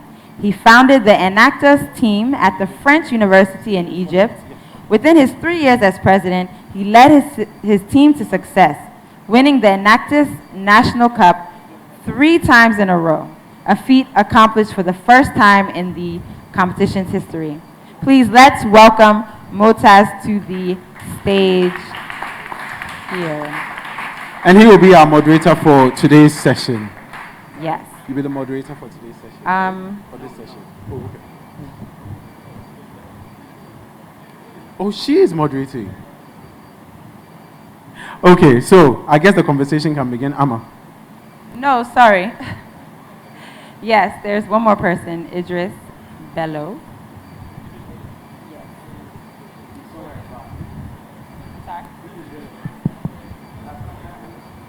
Oh, sorry. Okay, then that's everyone. Okay, nah, just kidding. Okay, yes, so I'll hand it over to the moderator to begin the panel.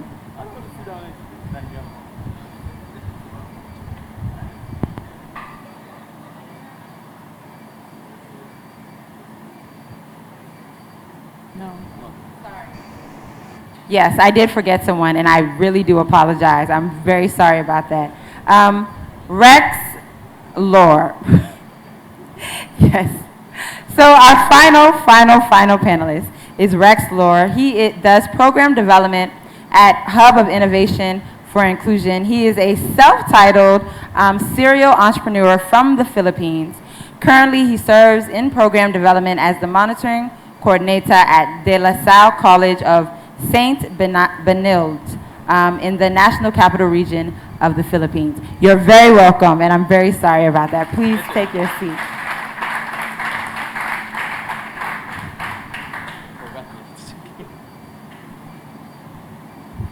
Thank you very much, Amma. Welcome back to the stage to all of you. And welcome back, everyone. I hope that the entertaining session was good for you as it was for me. I had so much fun. All right, so coming back to the subject of education. Personally, if there was any one topic that had so much, such activity going on across the continent, I would say education would be the top one. Almost everyone I have met across the continent agrees that education across the continent, it's not at its best. It's one of the things that generates, the most arguments wherever you are across the continent. And hopefully this afternoon with this panel, we will dive right into this discussion and figure out what the best ways are in working with the tech hubs across Africa. So I would start off by reading this note. Innovation is vital in the African economy. University researchers are making breakthroughs across a range of subjects such as renewable energy, healthcare, and medical technologies, as well as agri-tech and big data. To ensure these innovations grow into job-creating commercial products and services, academics and innovators need to work together to support each other, to commercialize technology and turn research data into job-creating businesses that contribute to economic growth. This panel today would be an interactive session, and we have a number of questions that we'll try to ask each person, and we'll do a round robin with each question. But I mean, for all of you, if you feel strongly about a particular question, do feel free, grab your mic and then speak about it. It doesn't need to follow any particular sequence. So let's start off with this question. How can academic research be translated into a setup of innovation centers across universities in Africa? Anybody wants to start? I think Bernard. Bernard? Sure.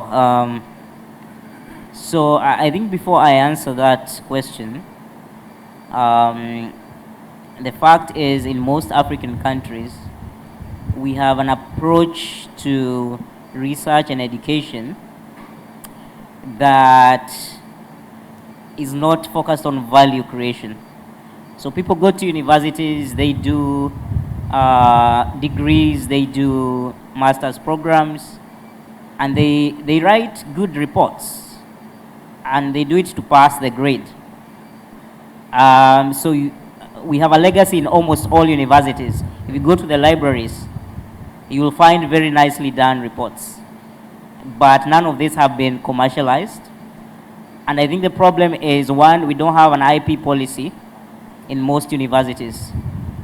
And I would think that is the first thing African universities need to do. And also, create the notion that you did not come to university to pass a grade. You came to generate value. You came to give back to the world. And the university becomes a platform. So we need to cultivate that culture in our students, that it is more valuable to have tangible projects or, rather than just having a very good proposal. So things need to go beyond project defense and publishing.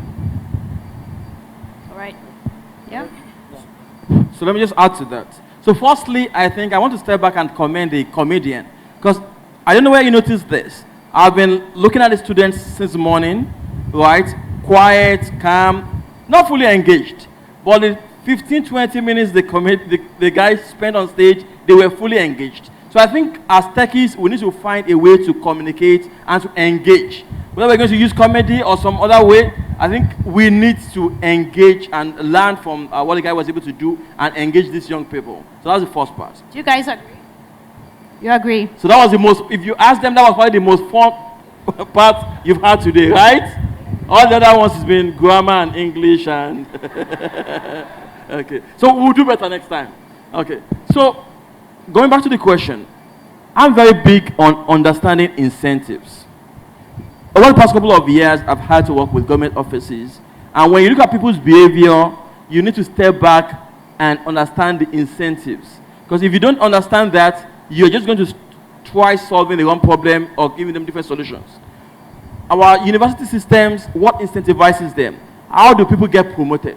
They get promoted by the number of papers they publish. That's it. No one looks at the number of jobs created, number of patents commercialized. They don't get promoted based on that. It's basically based on the number of works published. Whether it's meaningful, whether it's add value or not, no one looks at that.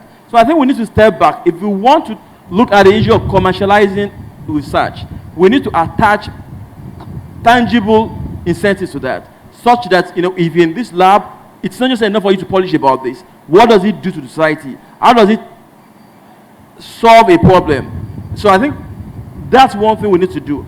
Then you can now build other things like, of course, the process, the patent office, the ease of commercialization and things like that. But I think we need to change the incentives for our professors, for our researchers, if we want to achieve commercialization in research in Africa. Okay. So I think I'll take it from the point of value, as Bernard said. Part of the discussions Bernard and I had during lunch was all around why do people even go out to do researches in the first place? You're carrying out a research not to change anything, but just to get promoted or just to have series of papers, right? But some of these researches are very useful. We have innovation hubs in different places. Best of innovations happen due to data. So if you've carried out a research, why can't you connect with people who are within the ecosystem of leading innovation? Ideally, for most of the conferences I've gone to, and they tell you, oh, you know, as a hub, you need to be connected to a university. And out of the different rankings that have been sent to our hub in Abuja, Nigeria, they've always asked us, how connected are we to university? No, we're not. We're not even connected to any university because our system is totally different from how ideally it was being said incubation centers or innovation centers should be run. But the point here is, if academia or people in the university could thoroughly understand what it means to drive and to build innovation, which most of them are doing. I mean, think of all the researches that come out of your final year students in science-driven courses, engineering-driven courses, even agricultural courses. Think of all the projects that have been done at the final year. The reason, because again, he said it, that which we all experience, almost every university around this continent is only focused on how well you pass, not how useful your research is. In fact, in my own university, Ahmadu Bello University Zaria, my project supervisor said, I like your project. It's making a lot of sense. I'm using it for one of my research also. And I said, okay, so does that mean I get an A or something? Because, dude, if you're using it for your own research, why did you just give me an A? But you see, for him, he'd rather wait for my research to come for him to use. But then it doesn't make sense. So how can he take that thing useful? Because whatever he's going to do with it is just to get a degree, and then he's done. But we know that there are a few other lecturers or academia who are changing how thought processes are happening. And when you find out, these are people who came from private sector to come into academia. So they come with the mindset of business, first things first. So if you're good at what you do, and they see that innovation in your research, they push you and nudge you till you're able to turn it into something tangible. So I think if every other, if there's a policy in any university that says, or any tertiary institution, either polytechnics, colleges of education, and what they may be called, come up with a tiny, just a little one-liner that says that every faculty has to produce at least 5 innovative products every graduation year, I think it's going to make a lot of changes. For all of you who have spoken, do you find that this is uniquely prevalent among either private or public universities? Is there like what is the? Well, I think for me, if you ask me, I think it's more around public universities, and the reason is this: because if you look at the background, like he said, to understand why somebody is acting the way they are acting, take a few steps back and understand where they're coming from. So if we check the whole history of what has happened probably in the last 10 to 15 years or 20 years, it's been like that. So, I mean, the guys from the public universities, private universities are more, I can't put the word out there, but they're a bit more outward spoken, more innovative in their thinking, or more innovative progressive in their thinking, yeah. Before I come back to the two of our panelists, if there are any final year students here, I would really love to get your thoughts, especially when we come to the questions session. So keep that in mind. Final year students still in school, keep your questions, and we'll come back to you. So over to you. All right. Good afternoon, everyone.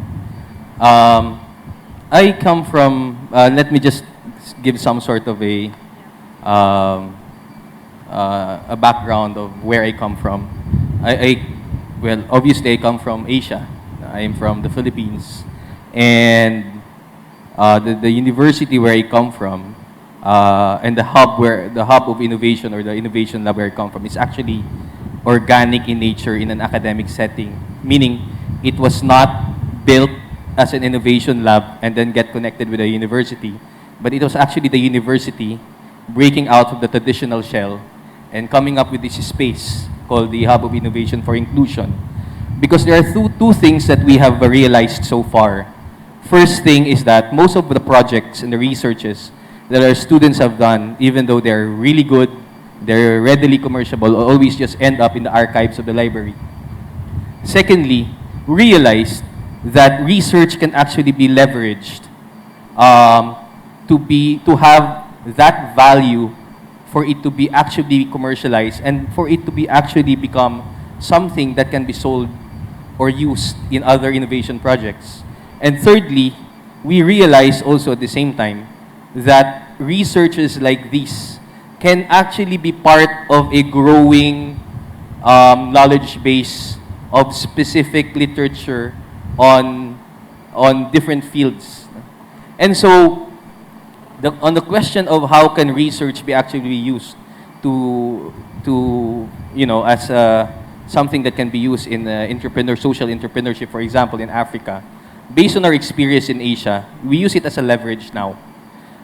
The kind of challenge that we are trying to push now is that we provide this space of conversation, an open space where we try to look for a common ground between the kind of language and methodology of the innovators and the academe, because those are two different paths.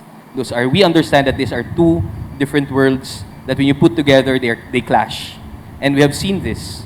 We have meetings with actual innovators who became our mentors, and we have like academics who are really good researchers, and we put them together, and there seems to be a disconnect in terms of how they speak and how the language that we speak also in the academe. So we try to bridge that gap, and this can be something that can be learned by everyone here today.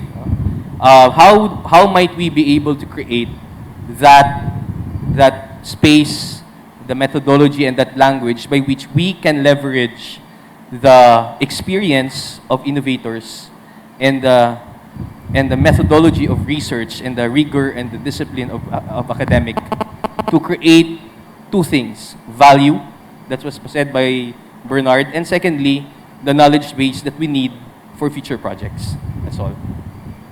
All right, to you. Hey, I want to share my experience in the research part and the entrepreneurial part. I was engaged with two universities, one based in France and the other one was in Cairo. We worked in partnership with the two universities to create blood vessels. Okay.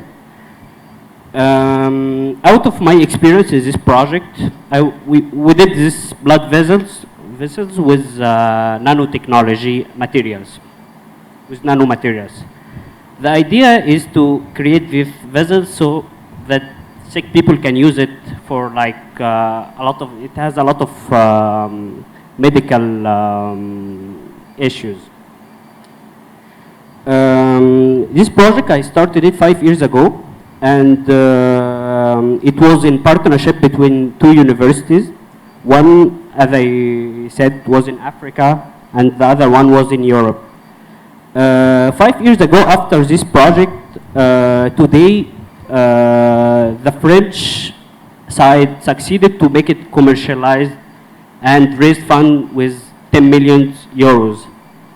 Meanwhile, the Egyptian part didn't do anything and just left this project for them, and they continue raising funds,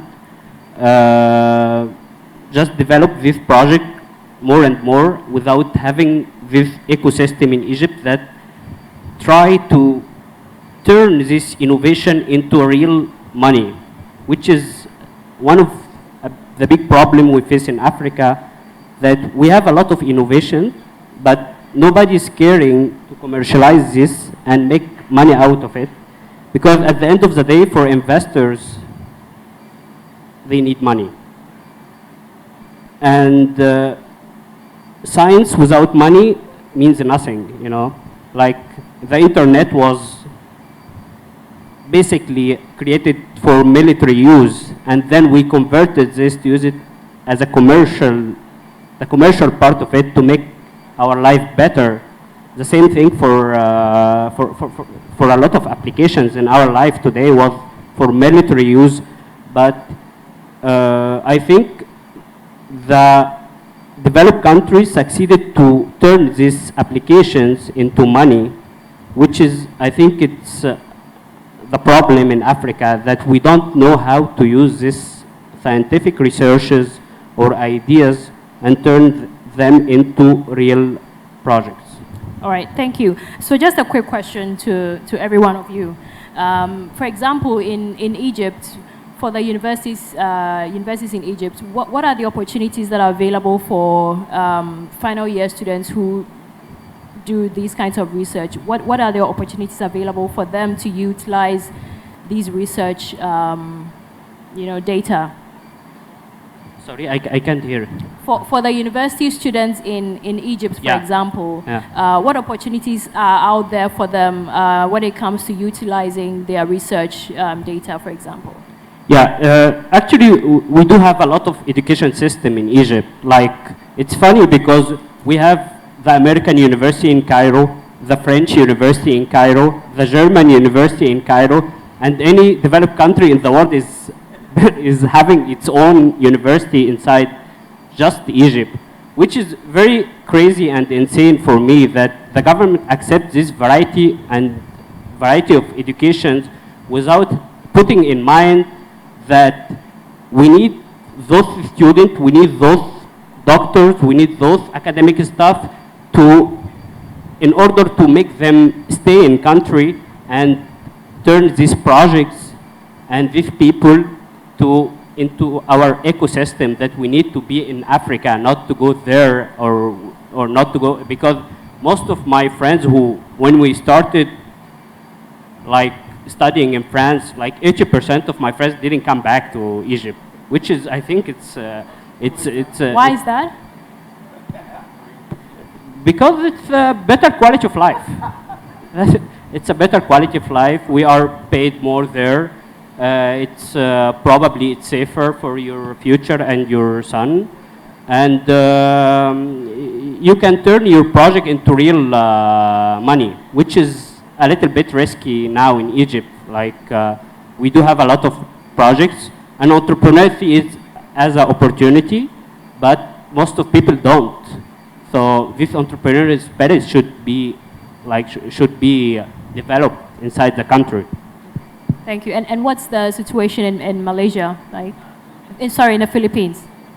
Yeah, in terms of research, most of the research that we are pushing right now is more into setting up an entrepreneurial mindset in the area, because we realize that there are two things when we talk about innovation labs in the university setting, that you are actually developing two things. We have the innovation and the innovator. But at the end of the day, what we are trying to create value in the innovation lab in the university setting is actually the creation of innovators, not even the innovation. Because come to think of it, 90%, we were arguing a while ago in our table that the 90% failure rate in startups actually is just something that has been anecdotally given, but there's no research behind it. But the thing is, the realization is that most startup ideas go away.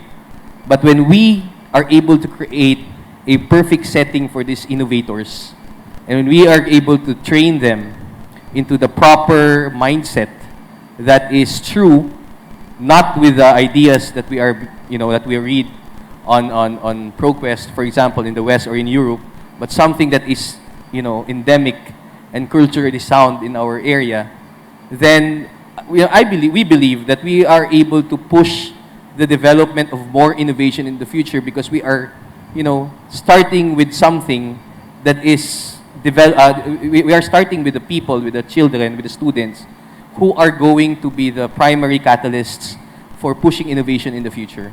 So in terms of innovation research, more than the ideas, it's our push right now is more for the development of mindsets in terms of social entrepreneurship and entrepreneurship in general. Thank you. And maybe one of you for Nigeria. Okay. So I think it's important to understand the process, the research process and compare within Nigeria and other places, or Africa and other places. So let me share one statistic. So I'm an angel investor.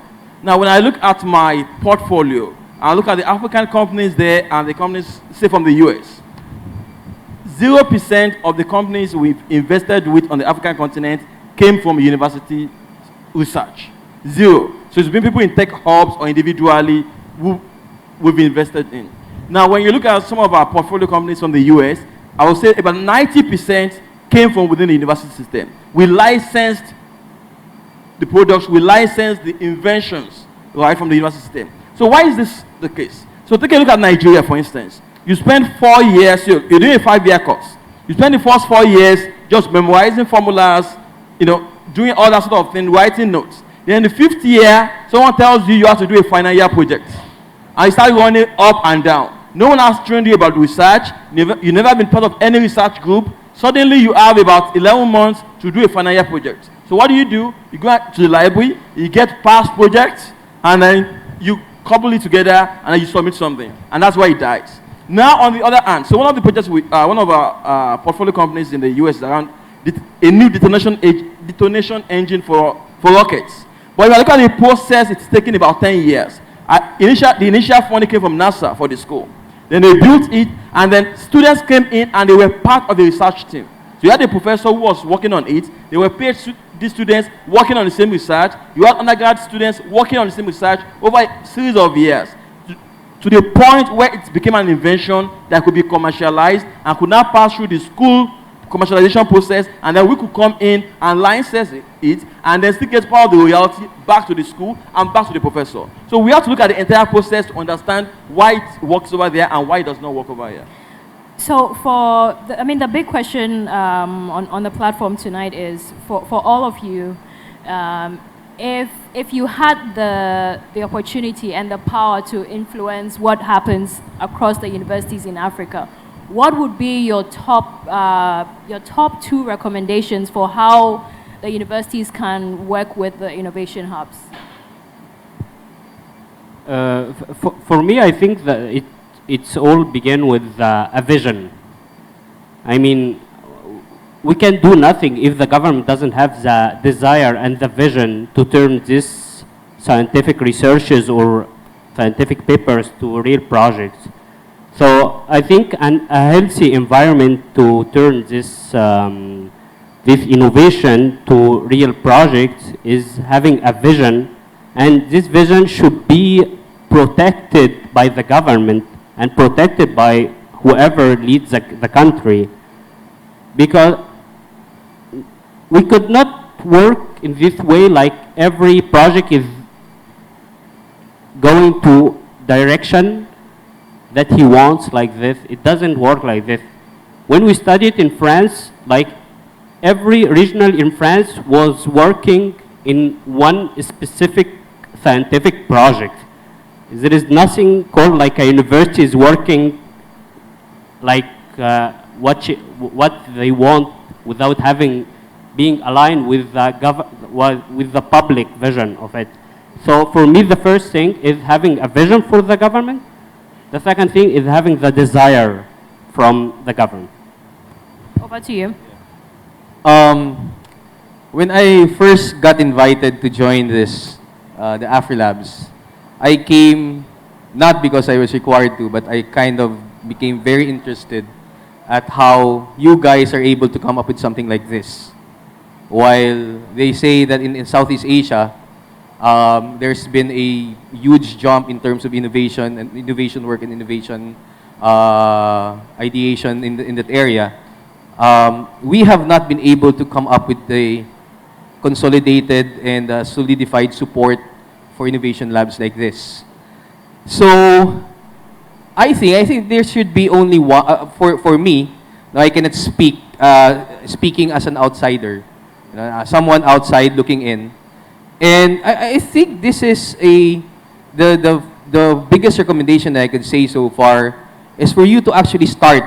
Now you have started this, to continue this conversation, this dialogue of bringing together the academe and innovators in a setting, in an open setting, where everyone can have as a what we call this a creative aberration.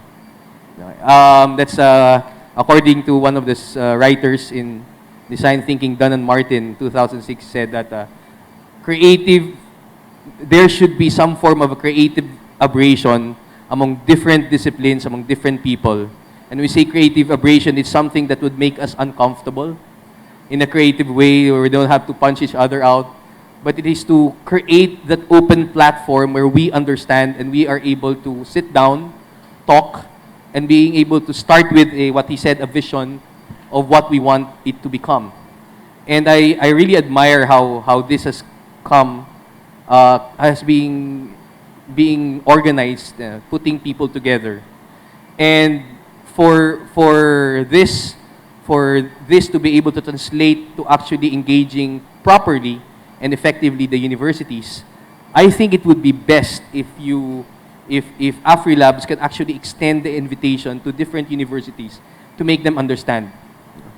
The whole idea of disruptive innovation is for people to actually have a buy-in, and the way to do this is to create that space, to create that atmosphere where people have become open to new ideas, and that can only be done if we are able to provide that platform, and you have started, and that's very, very admirable for Afrilabs. Thank you. But Can I add to that? Sure. Okay. Yeah, because so in line with what you said, that how can universities understand the connection with hubs and how hubs can be helpful. So for us in Nigeria, right, we came up after understanding the challenges that hubs go through in terms of letting people understand what it means to be an incubator. And and all the other challenges in having to understand or reach out to other regions.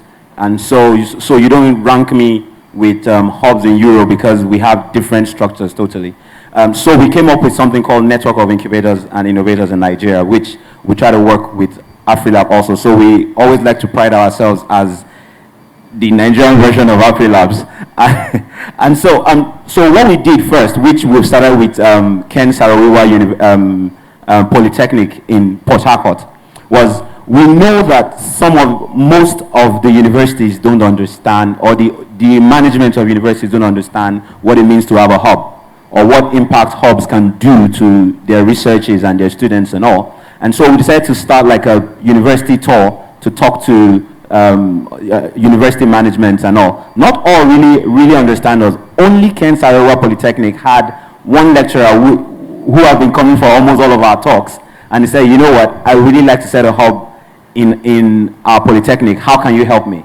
And so by that, we've come to understand that all we need is just a champion, one crazy guy or lady somewhere in one university that truly understands this and knows how to make this happen within the school, because we don't know how the school system works. We don't know what their processes are. But what we've been trying to do is just to create awareness around universities and tertiary institutions, telling them that, look, we've got this, right? Let me give you a vivid story. So we've got this organization in Nigeria called Tertiary Educational Trust Fund, TED Fund. So TED Fund is supposed to help tertiary institutions build infrastructure and fund some of their projects. So we walked up to TED Fund, which our office is just next door. And we said, look, this is what we want to do for universities. Universities need this to commercialize this and blah, blah, blah, sustainable, funding and blah for both. And the guys are like, we can't do anything with you until the universities adopt it. And I thought that, look, guys, if you push this, universities will follow you because you have the money. They said, no, let the universities adopt it first, and then we can fund it. All right, so go back to universities. Now, universities are wondering, how useful is that to us? But we've been, we're like our first stage. We've done with Ken Saro-Wiwa Polytechnic, and we're also picking up with several other universities across board, Josiah, and several other universities around, to show them the impact of what a hub or an innovation center can do for their tertiary institution. Okay, so for the two of you, and then for Bernard, for Bernard as well. So here we are thinking about solutions and what we think would work for the universities and the hubs. Yep. Do you think that this is something that the students would want? Do you think that students are hungry for something like this, or are they just interested in passing the exams? I think the students are hungry. Let's give, for example, Lagos, right? That whole corridor that Idris showed, that's got Yaba Tech, Unilag, and it's got the College of Education. Yeah, College of Education. I think the drive and the madness around the growth of techies and everything were being driven by most of the students, because, again, they were easy to share this with several other people because they come from different parts of the world. I think the students are really hungry about it because, again, they need fresh innovation. So we started something in InspireHub called The Hive. And what The Hive wanted to do, which, again, we started it with Deja David, that runs N-Hub in Jos, another city in Nigeria, was we wanted to go through every university and set up little, I don't want to call it cells, but little clusters of techies, you know, that will push up as much activities around techies and drive the school to do more. Now, it started. It was very fantastic. The drive was mad, right? But the schools did not understand. So the students are really hungry. And again, the students can only do much if there's also another crazy lecturer or school management that follows them to push on into management level. I mean, if we don't understand how the power brokers work, we can just keep playing at the down ground and then nothing will happen. Let's hear from Bernard. Yeah. Yeah, I think before I answer that one, I'll go just a bit back to the previous conversation around, I mean, what can universities do and what opportunities are there for innovators to work with universities. I think universities in Africa need to step back and look at the business model for universities, because a lot of them have been started on, especially the private ones, on commercial basis, charging fees and introducing new programs every year. I think that's a really bad model, and the only way universities can be sustainable is if they see research and innovators as an opportunity to create value. We are talking about licensing technologies. There's a lot of money that can be made from that, and universities in the West have done this. Why are we not doing this in Africa? And this is these licenses actually generate crazy amounts of revenue for some of these universities in the West. So we need to look at the business model of universities from an angle of value and sustainability. Yeah, so I think that's where we need to begin first. Then on the second question, remind me what? Do you think the students want this whether as they are much? hungry enough? I think the issue with students is we have two major issues. One is a lot of them don't understand the possibilities. They have a limited view of what it means to be an engineering student in second year working on a project. They think bottom line is I need to get my grade. But what about making them aware of the possibilities of the importance of whatever they are doing to the economy or to ongoing work in the nation? And even making it clear to them how, what's the process? If I have a good idea that I'm working on, yes, you're telling me I can make a lot of money, but how do I go about it? What kind of support is available? So I think we do have hungry students who have sort of a myopic view of what they are capable of. And of course, we do have those who, it's about the bottom line. It's about graduating with a first class. But the reality of the industry now is actually changing, and papers are becoming useless. Oh, really? Yes, because you go to an interview, and nobody wants to look at your papers. It's about what can you do for us. You are in university. What skills have you nurtured, yeah? That's why internship programs are very important, because that kind of exposure prepares students to be valuable to the industry. Thanks so much. So I want us to take the last two questions together for time constraints reasons. So there's a question on how I mean, why you think the hubs and academia are not partnering well enough? But related to that question again, do you think there are any good models out there that, that we can learn from? Okay, let me start on that. So I think it goes back to how hubs started, right? So a lot of the hubs started independently outside of campus, right? And so right now it's just making its move back to campus, right? So I think at some point they're going to meet, right? And I will start to see a couple of university hubs and the rest. But even going back, I think again, it's either a push or a pull thing. You can expect universities to push out, right, and do the right thing. But I think there's also an opportunity for hubs and similar organizations to also move in to engage the universities. And I will set an example.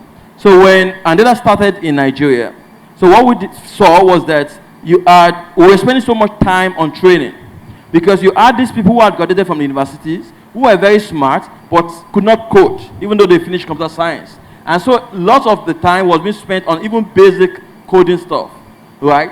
Then the next step we moved to was where we had like a home curriculum. That before you come to take the first test, you have to have gone through this curriculum yourself at home and practice it, right? So that reduces the amount of timing for training. The next step, which we're doing right now with a couple of universities, is actually taking that curriculum to meet the universities and say, you know what, we want you to include this in your curricula. We want, and we will support you. We'll provide the materials to you. We'll even support you with trainers, because then you can increase the number of people you're actually training. And so that when iDEAHub is speaking, we are not having to spend too much time on just basic training. So I think the same thing has to happen with the hubs. Now taking innovation back to the campuses, engaging the universities and saying, you know what, how do we work with you? Your students are the people we need. Rather than having to spend so much time with them after they finish. They're already spending 5 years on campus anyway. How do we utilize and optimize their time while they're on campus so that they learn the right skills and they're ready to they graduate and they're ready to actually start launching businesses? Okay, good one. Over to you. I think, again, in line with what Idris said, universities,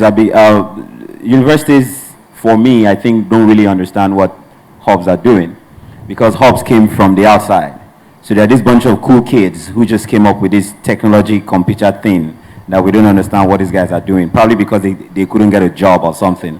And then the cool kids are wondering, like, you know, bro, you taught me computer science and it was Fortran and COBOL and Co. Bro, they don't use that stuff anymore, man. Is either you know Java, which I don't think the guy knows what Java is, and so you've got the cool kids and you've got the oldies who don't even understand themselves. But with the activities that students are doing within the school is what makes each of those champions within the universities to know the use in this collaboration. And if we don't find champions among the school management system, I think it will still be hard for us to replicate what we have in schools. With what Bernard said about business models and all, it is true. I mean, I might walk up to a vice chancellor or a dean of student affairs or dean of this and tell them, you know what, I think it's high time the school had an innovation hub to do all these crazy things. But the guy looks like me and said, for what? We already have an entrepreneurship or skills development center, which I learned again in most of our schools that, they just tripped around the world and then came up with a curriculum of how entrepreneurship should be taught, which is big crap. And then if these students also don't show much of their own hunger to bring us from the outside inside in terms of activities within the school, that little bit part of understanding is still going to be widened. But we need to keep creating as much activities as possible, which in Nigeria I think we have started doing, to create as much activity as possible to narrow that gap. So one thing we did with 9 was to go around different potential cities, creating ecosystem development programs. So we bring government, we bring representatives of government, representatives of academia, we bring the hubs and a few other people playing in the ecosystem to discuss and find a way. Why are we all not working together? I need your research, I need your data, right? Yeah, and I need your policy. The main question is that, do you also think that there are other existing models that can be replicated across Africa? At least over to you, Egypt. Yeah, I want to talk about Enactus. I'm not sure if you're all familiar with Enactus, but probably some people are. Because I think Enactus, one of these models that proved a lot of success, especially in Africa. Like for whoever who doesn't know, Enactus, it's just a platform or it's a competition between universities. And we have in our network around 1,400 universities around the world who are working in entrepreneurship and startups and the new innovative project. I was lucky enough to win this competition twice in 2009 and 2010. And I think I had a lot of chance to be one of the winner of this competition as the president of my student team in my university. And I think the good thing about Enactus that this link that we make with businessmen, the business part, and with the academic part, and with like the citizen and inhabitant itself. So the balance between this equation where you can find money, methodology, and your end consumer, if we can make this equation again, it can be another successful model. Yeah. From the Philippines. Let me share the experiences we have. I don't wanna, I don't wanna say something to impose because this is coming from our background in the Philippines and in Asia. But what we have noticed thus far is that the model that we are trying to run after to use is based from the is based from the experiences of how we have actually found researches of the students to be something that's been, taken for granted. So the question is how do we, what model are we? What other successful models out there can we replicate? From I will be speaking from my experience that coming from a hub that is university based. We follow this like a framework of how we do things. It's very academic though, but the framework that we're using is we started out with the curriculum. It's a complete rethinking of the methodology and the content that we are trying to do before we can even go to changing the culture and making these students commit themselves to this specific project. The way we're doing it is that we are trying to change this idea that hubs are supposed to be something that's external and supposed to be something that's alien or totally different from what the academics have been doing. So the space that we are trying to create, and we are happy that this is something that is also in line with the vision of MAVC, that the space that we are going to create is something that will put together to answer the specific challenge of not being able to commercialize and put value to the projects, to the thesis, to the ideas of the students. Because if there's one thing that we realize and learn from our experiences with the students, is that you have to give it to them. Sometimes we have this tendency to say that our students cannot do this because they are just, they have not taken this project yet, or they have taken this course yet. But if we allow them to be able to be in an environment, in a platform, and we are able to equip them with the right skills for them to actually be creators of knowledge, to be able to harness that creative and innovative spirit in them, I think they would be able to come up with very innovative, highly highly feasible and viable project. And this actually comes, I'm not saying that this is something theoretical, because this is something that we experience in an experimental work that we're doing right now.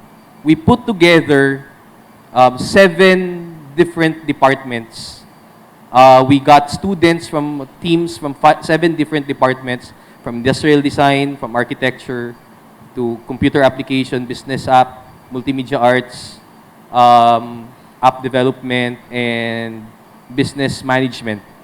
Put them together, multidisciplinary team. We didn't equip them, or we just equip them with the right tools, which is, human-centered design, and with the correct mentors. We asked them to rethink mobile carts, like street food. And they were able to come up with an idea so great that it's actually, there are 2 venture capitalists waiting for it right now. So what I'm saying is that, aside from the fact that we would like our universities to embrace hubs, I think the part of this is we also try to change the minds of not just the hubs, but also the educators as well, and everyone, that at the end of the day, we are trying to create a space for future innovators here. And in so doing, we should be able to equip them with the right tools, the right methodologies to do so. And who trains the trainers, in this case, for our university lecturers, professors? Are they well equipped for all of this? Okay, so you want to say something? Yeah, Bernard, go ahead. Hello, yes. Yeah, I think before I answer who trains the trainers, it would be worthwhile to share what we've done at Strathmore. So, and it goes back again to what has already been mentioned. My colleague here mentioned the vision that has to be there. And this is something that we've seen in Strathmore, that even before we set up an innovation hub, which we did around 2010, the vision to do that existed from day one when Strathmore was established. And this is very important, and it also goes back to the value system. I mean, what values is an institution based on? So one of the successes we had at Strathmore is when we've been able to create that environment. So we run an innovation hub and an incubator as well. And these two are linked in that the innovation hub is focused a lot on skills building. So our students in the university are able to gain cutting edge skills or skills that are relevant to the industry or 21st century world, but also an environment where, fine, you have the skills, but now what can you do with them? And that is sort of what the setting up of our incubator was based on. Can we equip our students with relevant skills, and can we also give an opportunity for those who are passionate about their ideas to work on them and commercialize? And we've seen this. I'm happy to share that some of our successful startups have been ideas by undergraduate students. Some of them, they were working on it. It was their 4th-year project, but when they finished, they came to the incubator and said, hey, we want to go ahead with this. One of them right now is one of the leading e-commerce platforms that's focused on the idea around customized gifts in Kenya. One of them built a virtual trading or a tool to educate young people about investing in stocks and basically finances. And these were projects, they were class projects. So what happens when the idea grows to a stage where they need extra funding? Does the university help them in that? I mean, that's a great question, and that's why, for me, the conversation around ecosystem comes in. Because a university doesn't have to be everything, What we need to do is create a well-connected system where somebody knows what the next stage is. You know, I'm in an incubator, what happens from here? Incubators should connect entrepreneurs to accelerators. Accelerators should connect entrepreneurs to investors, and so on. So at Strathmore, through partnerships and the connection we have with some of these players in the ecosystem, we've been able to invest in a lot of the startups. And we don't run a fund at the moment, but a lot of the projects that we have incubated have benefited or move on to the next level because they were in our incubator. So we have about 5 minutes to the closing of this panel. I would love to hear from anyone from here who is a student, either in a university or secondary school. Is there anyone here like that? And then basically just come up and then share what the ideal situation would be like for you. Do you want to have access to some sort of acceleration program in your university, or do you want to be in the tech hub outside of the university? Like what will be ideal for you?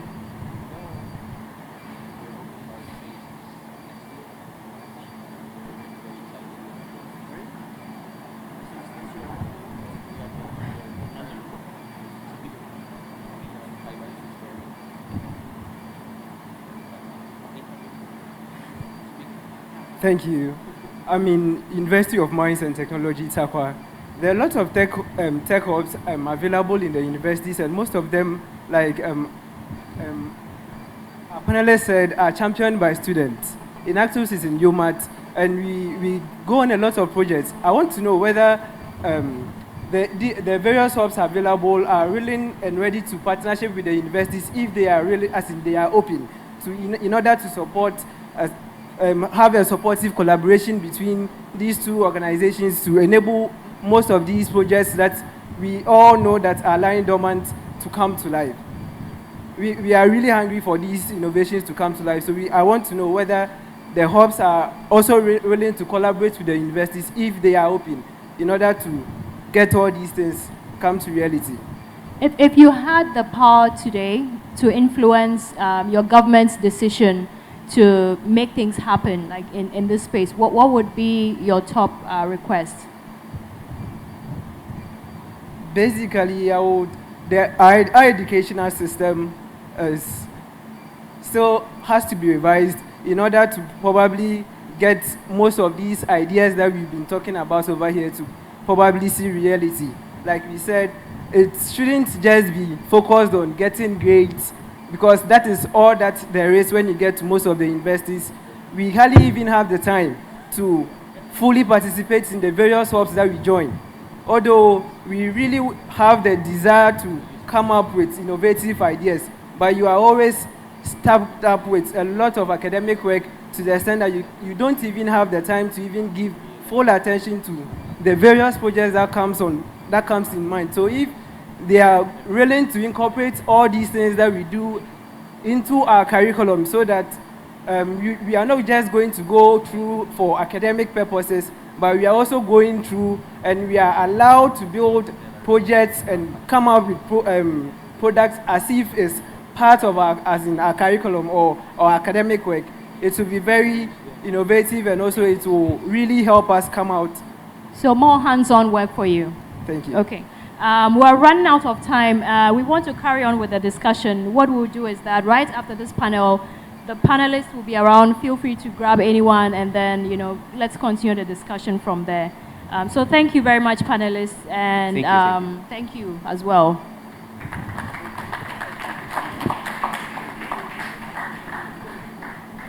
Please, another round of applause for our moderator as well. She was fantastic.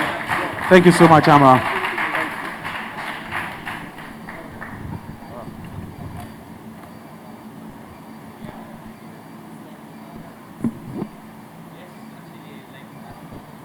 Hello? Okay, so as we draw down the curtain on today's round of events, just like to remind you of something really, really important that's happening tomorrow, and I'd like all of you to take note of it. We are going to be showing you a couple of things on the screen. Now, what's basically happening is that, I'm sure most of you already know this, but just to reiterate the point, most of you know about the master classes that are currently that are going on or going to happen. And what we need to know is how many of you are interested in participating. Now, what has been going on is that we've been basically sending around a sheet for you to indicate your interest in this particular master class. So if you are interested, kindly put your name down on the sheet so we can have an idea of the number of people who would like to be a part of it. Now, so basically, if the sheet has gone round, please put your name down so you can be a part of the master class. So I believe the sheet is currently going to go around now. And so if you can, just give us a few minutes. Don't leave just yet. If you want to be a part of the master class, basically just projecting the master class on the board. I think we're having a master class on monitoring, evaluation, and benchmarking of business activities and business leadership, innovation, and strategy. Those are what are going to go on tomorrow. So make sure that you are a part of it by just putting your name down. So the master classes, monitoring, evaluation, and benchmarking of business activities and business leadership, innovation, and strategy.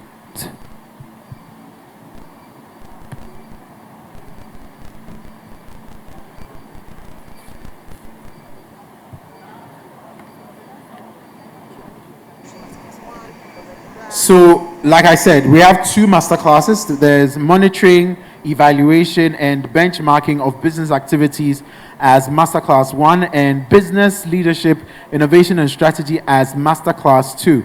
So, if you are interested, just note which of the master classes you like to be a part of. So, monitoring, evaluation, and benchmarking of business activities is master class 1, and then business leadership, innovation, and strategy is master class 2. So just indicate on the sheet of paper which of these two you like to be a part of, and you will be a part of a very, very great conversation. Some very great conversations going to go on there. The conversation as well continues tomorrow.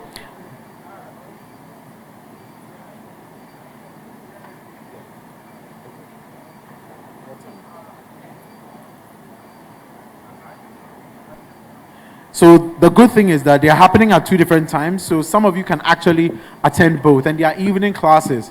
So for those of you who are interested, you can attend both of them, or depending on your schedule, you can choose to be a part of whichever one.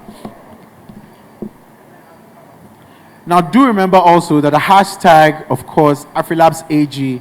So make sure on social media, on Twitter, Facebook, wherever it is, when you're sharing your images and your thoughts, make sure to include the hashtag Afrilabs AG. Tomorrow, we are going to continue with the conversations right here. I promise you we'll start on time, and it will be very, very engaging from tomorrow. We're going to have a conversation on City FM today about today's event, and of course also about tech hubs as well. So make sure you tune in at 7 p.m. on 97.3 City FM and join the conversation from there.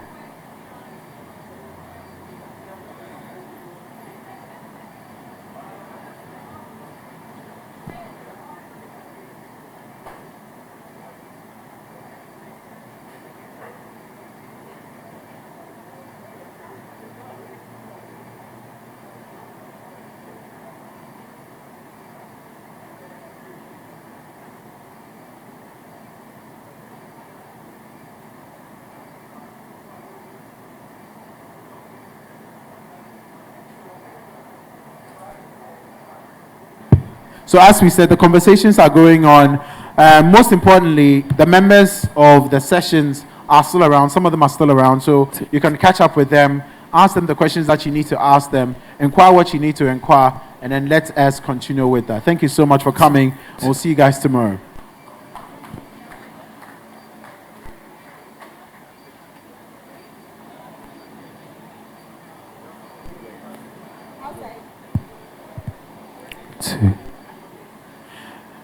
So just a final one. There's a photo session as well outside. So when you do make your way outside, make sure you're in a photo.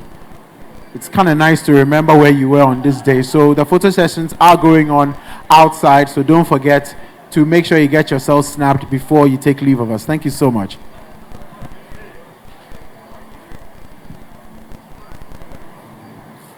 Thank you.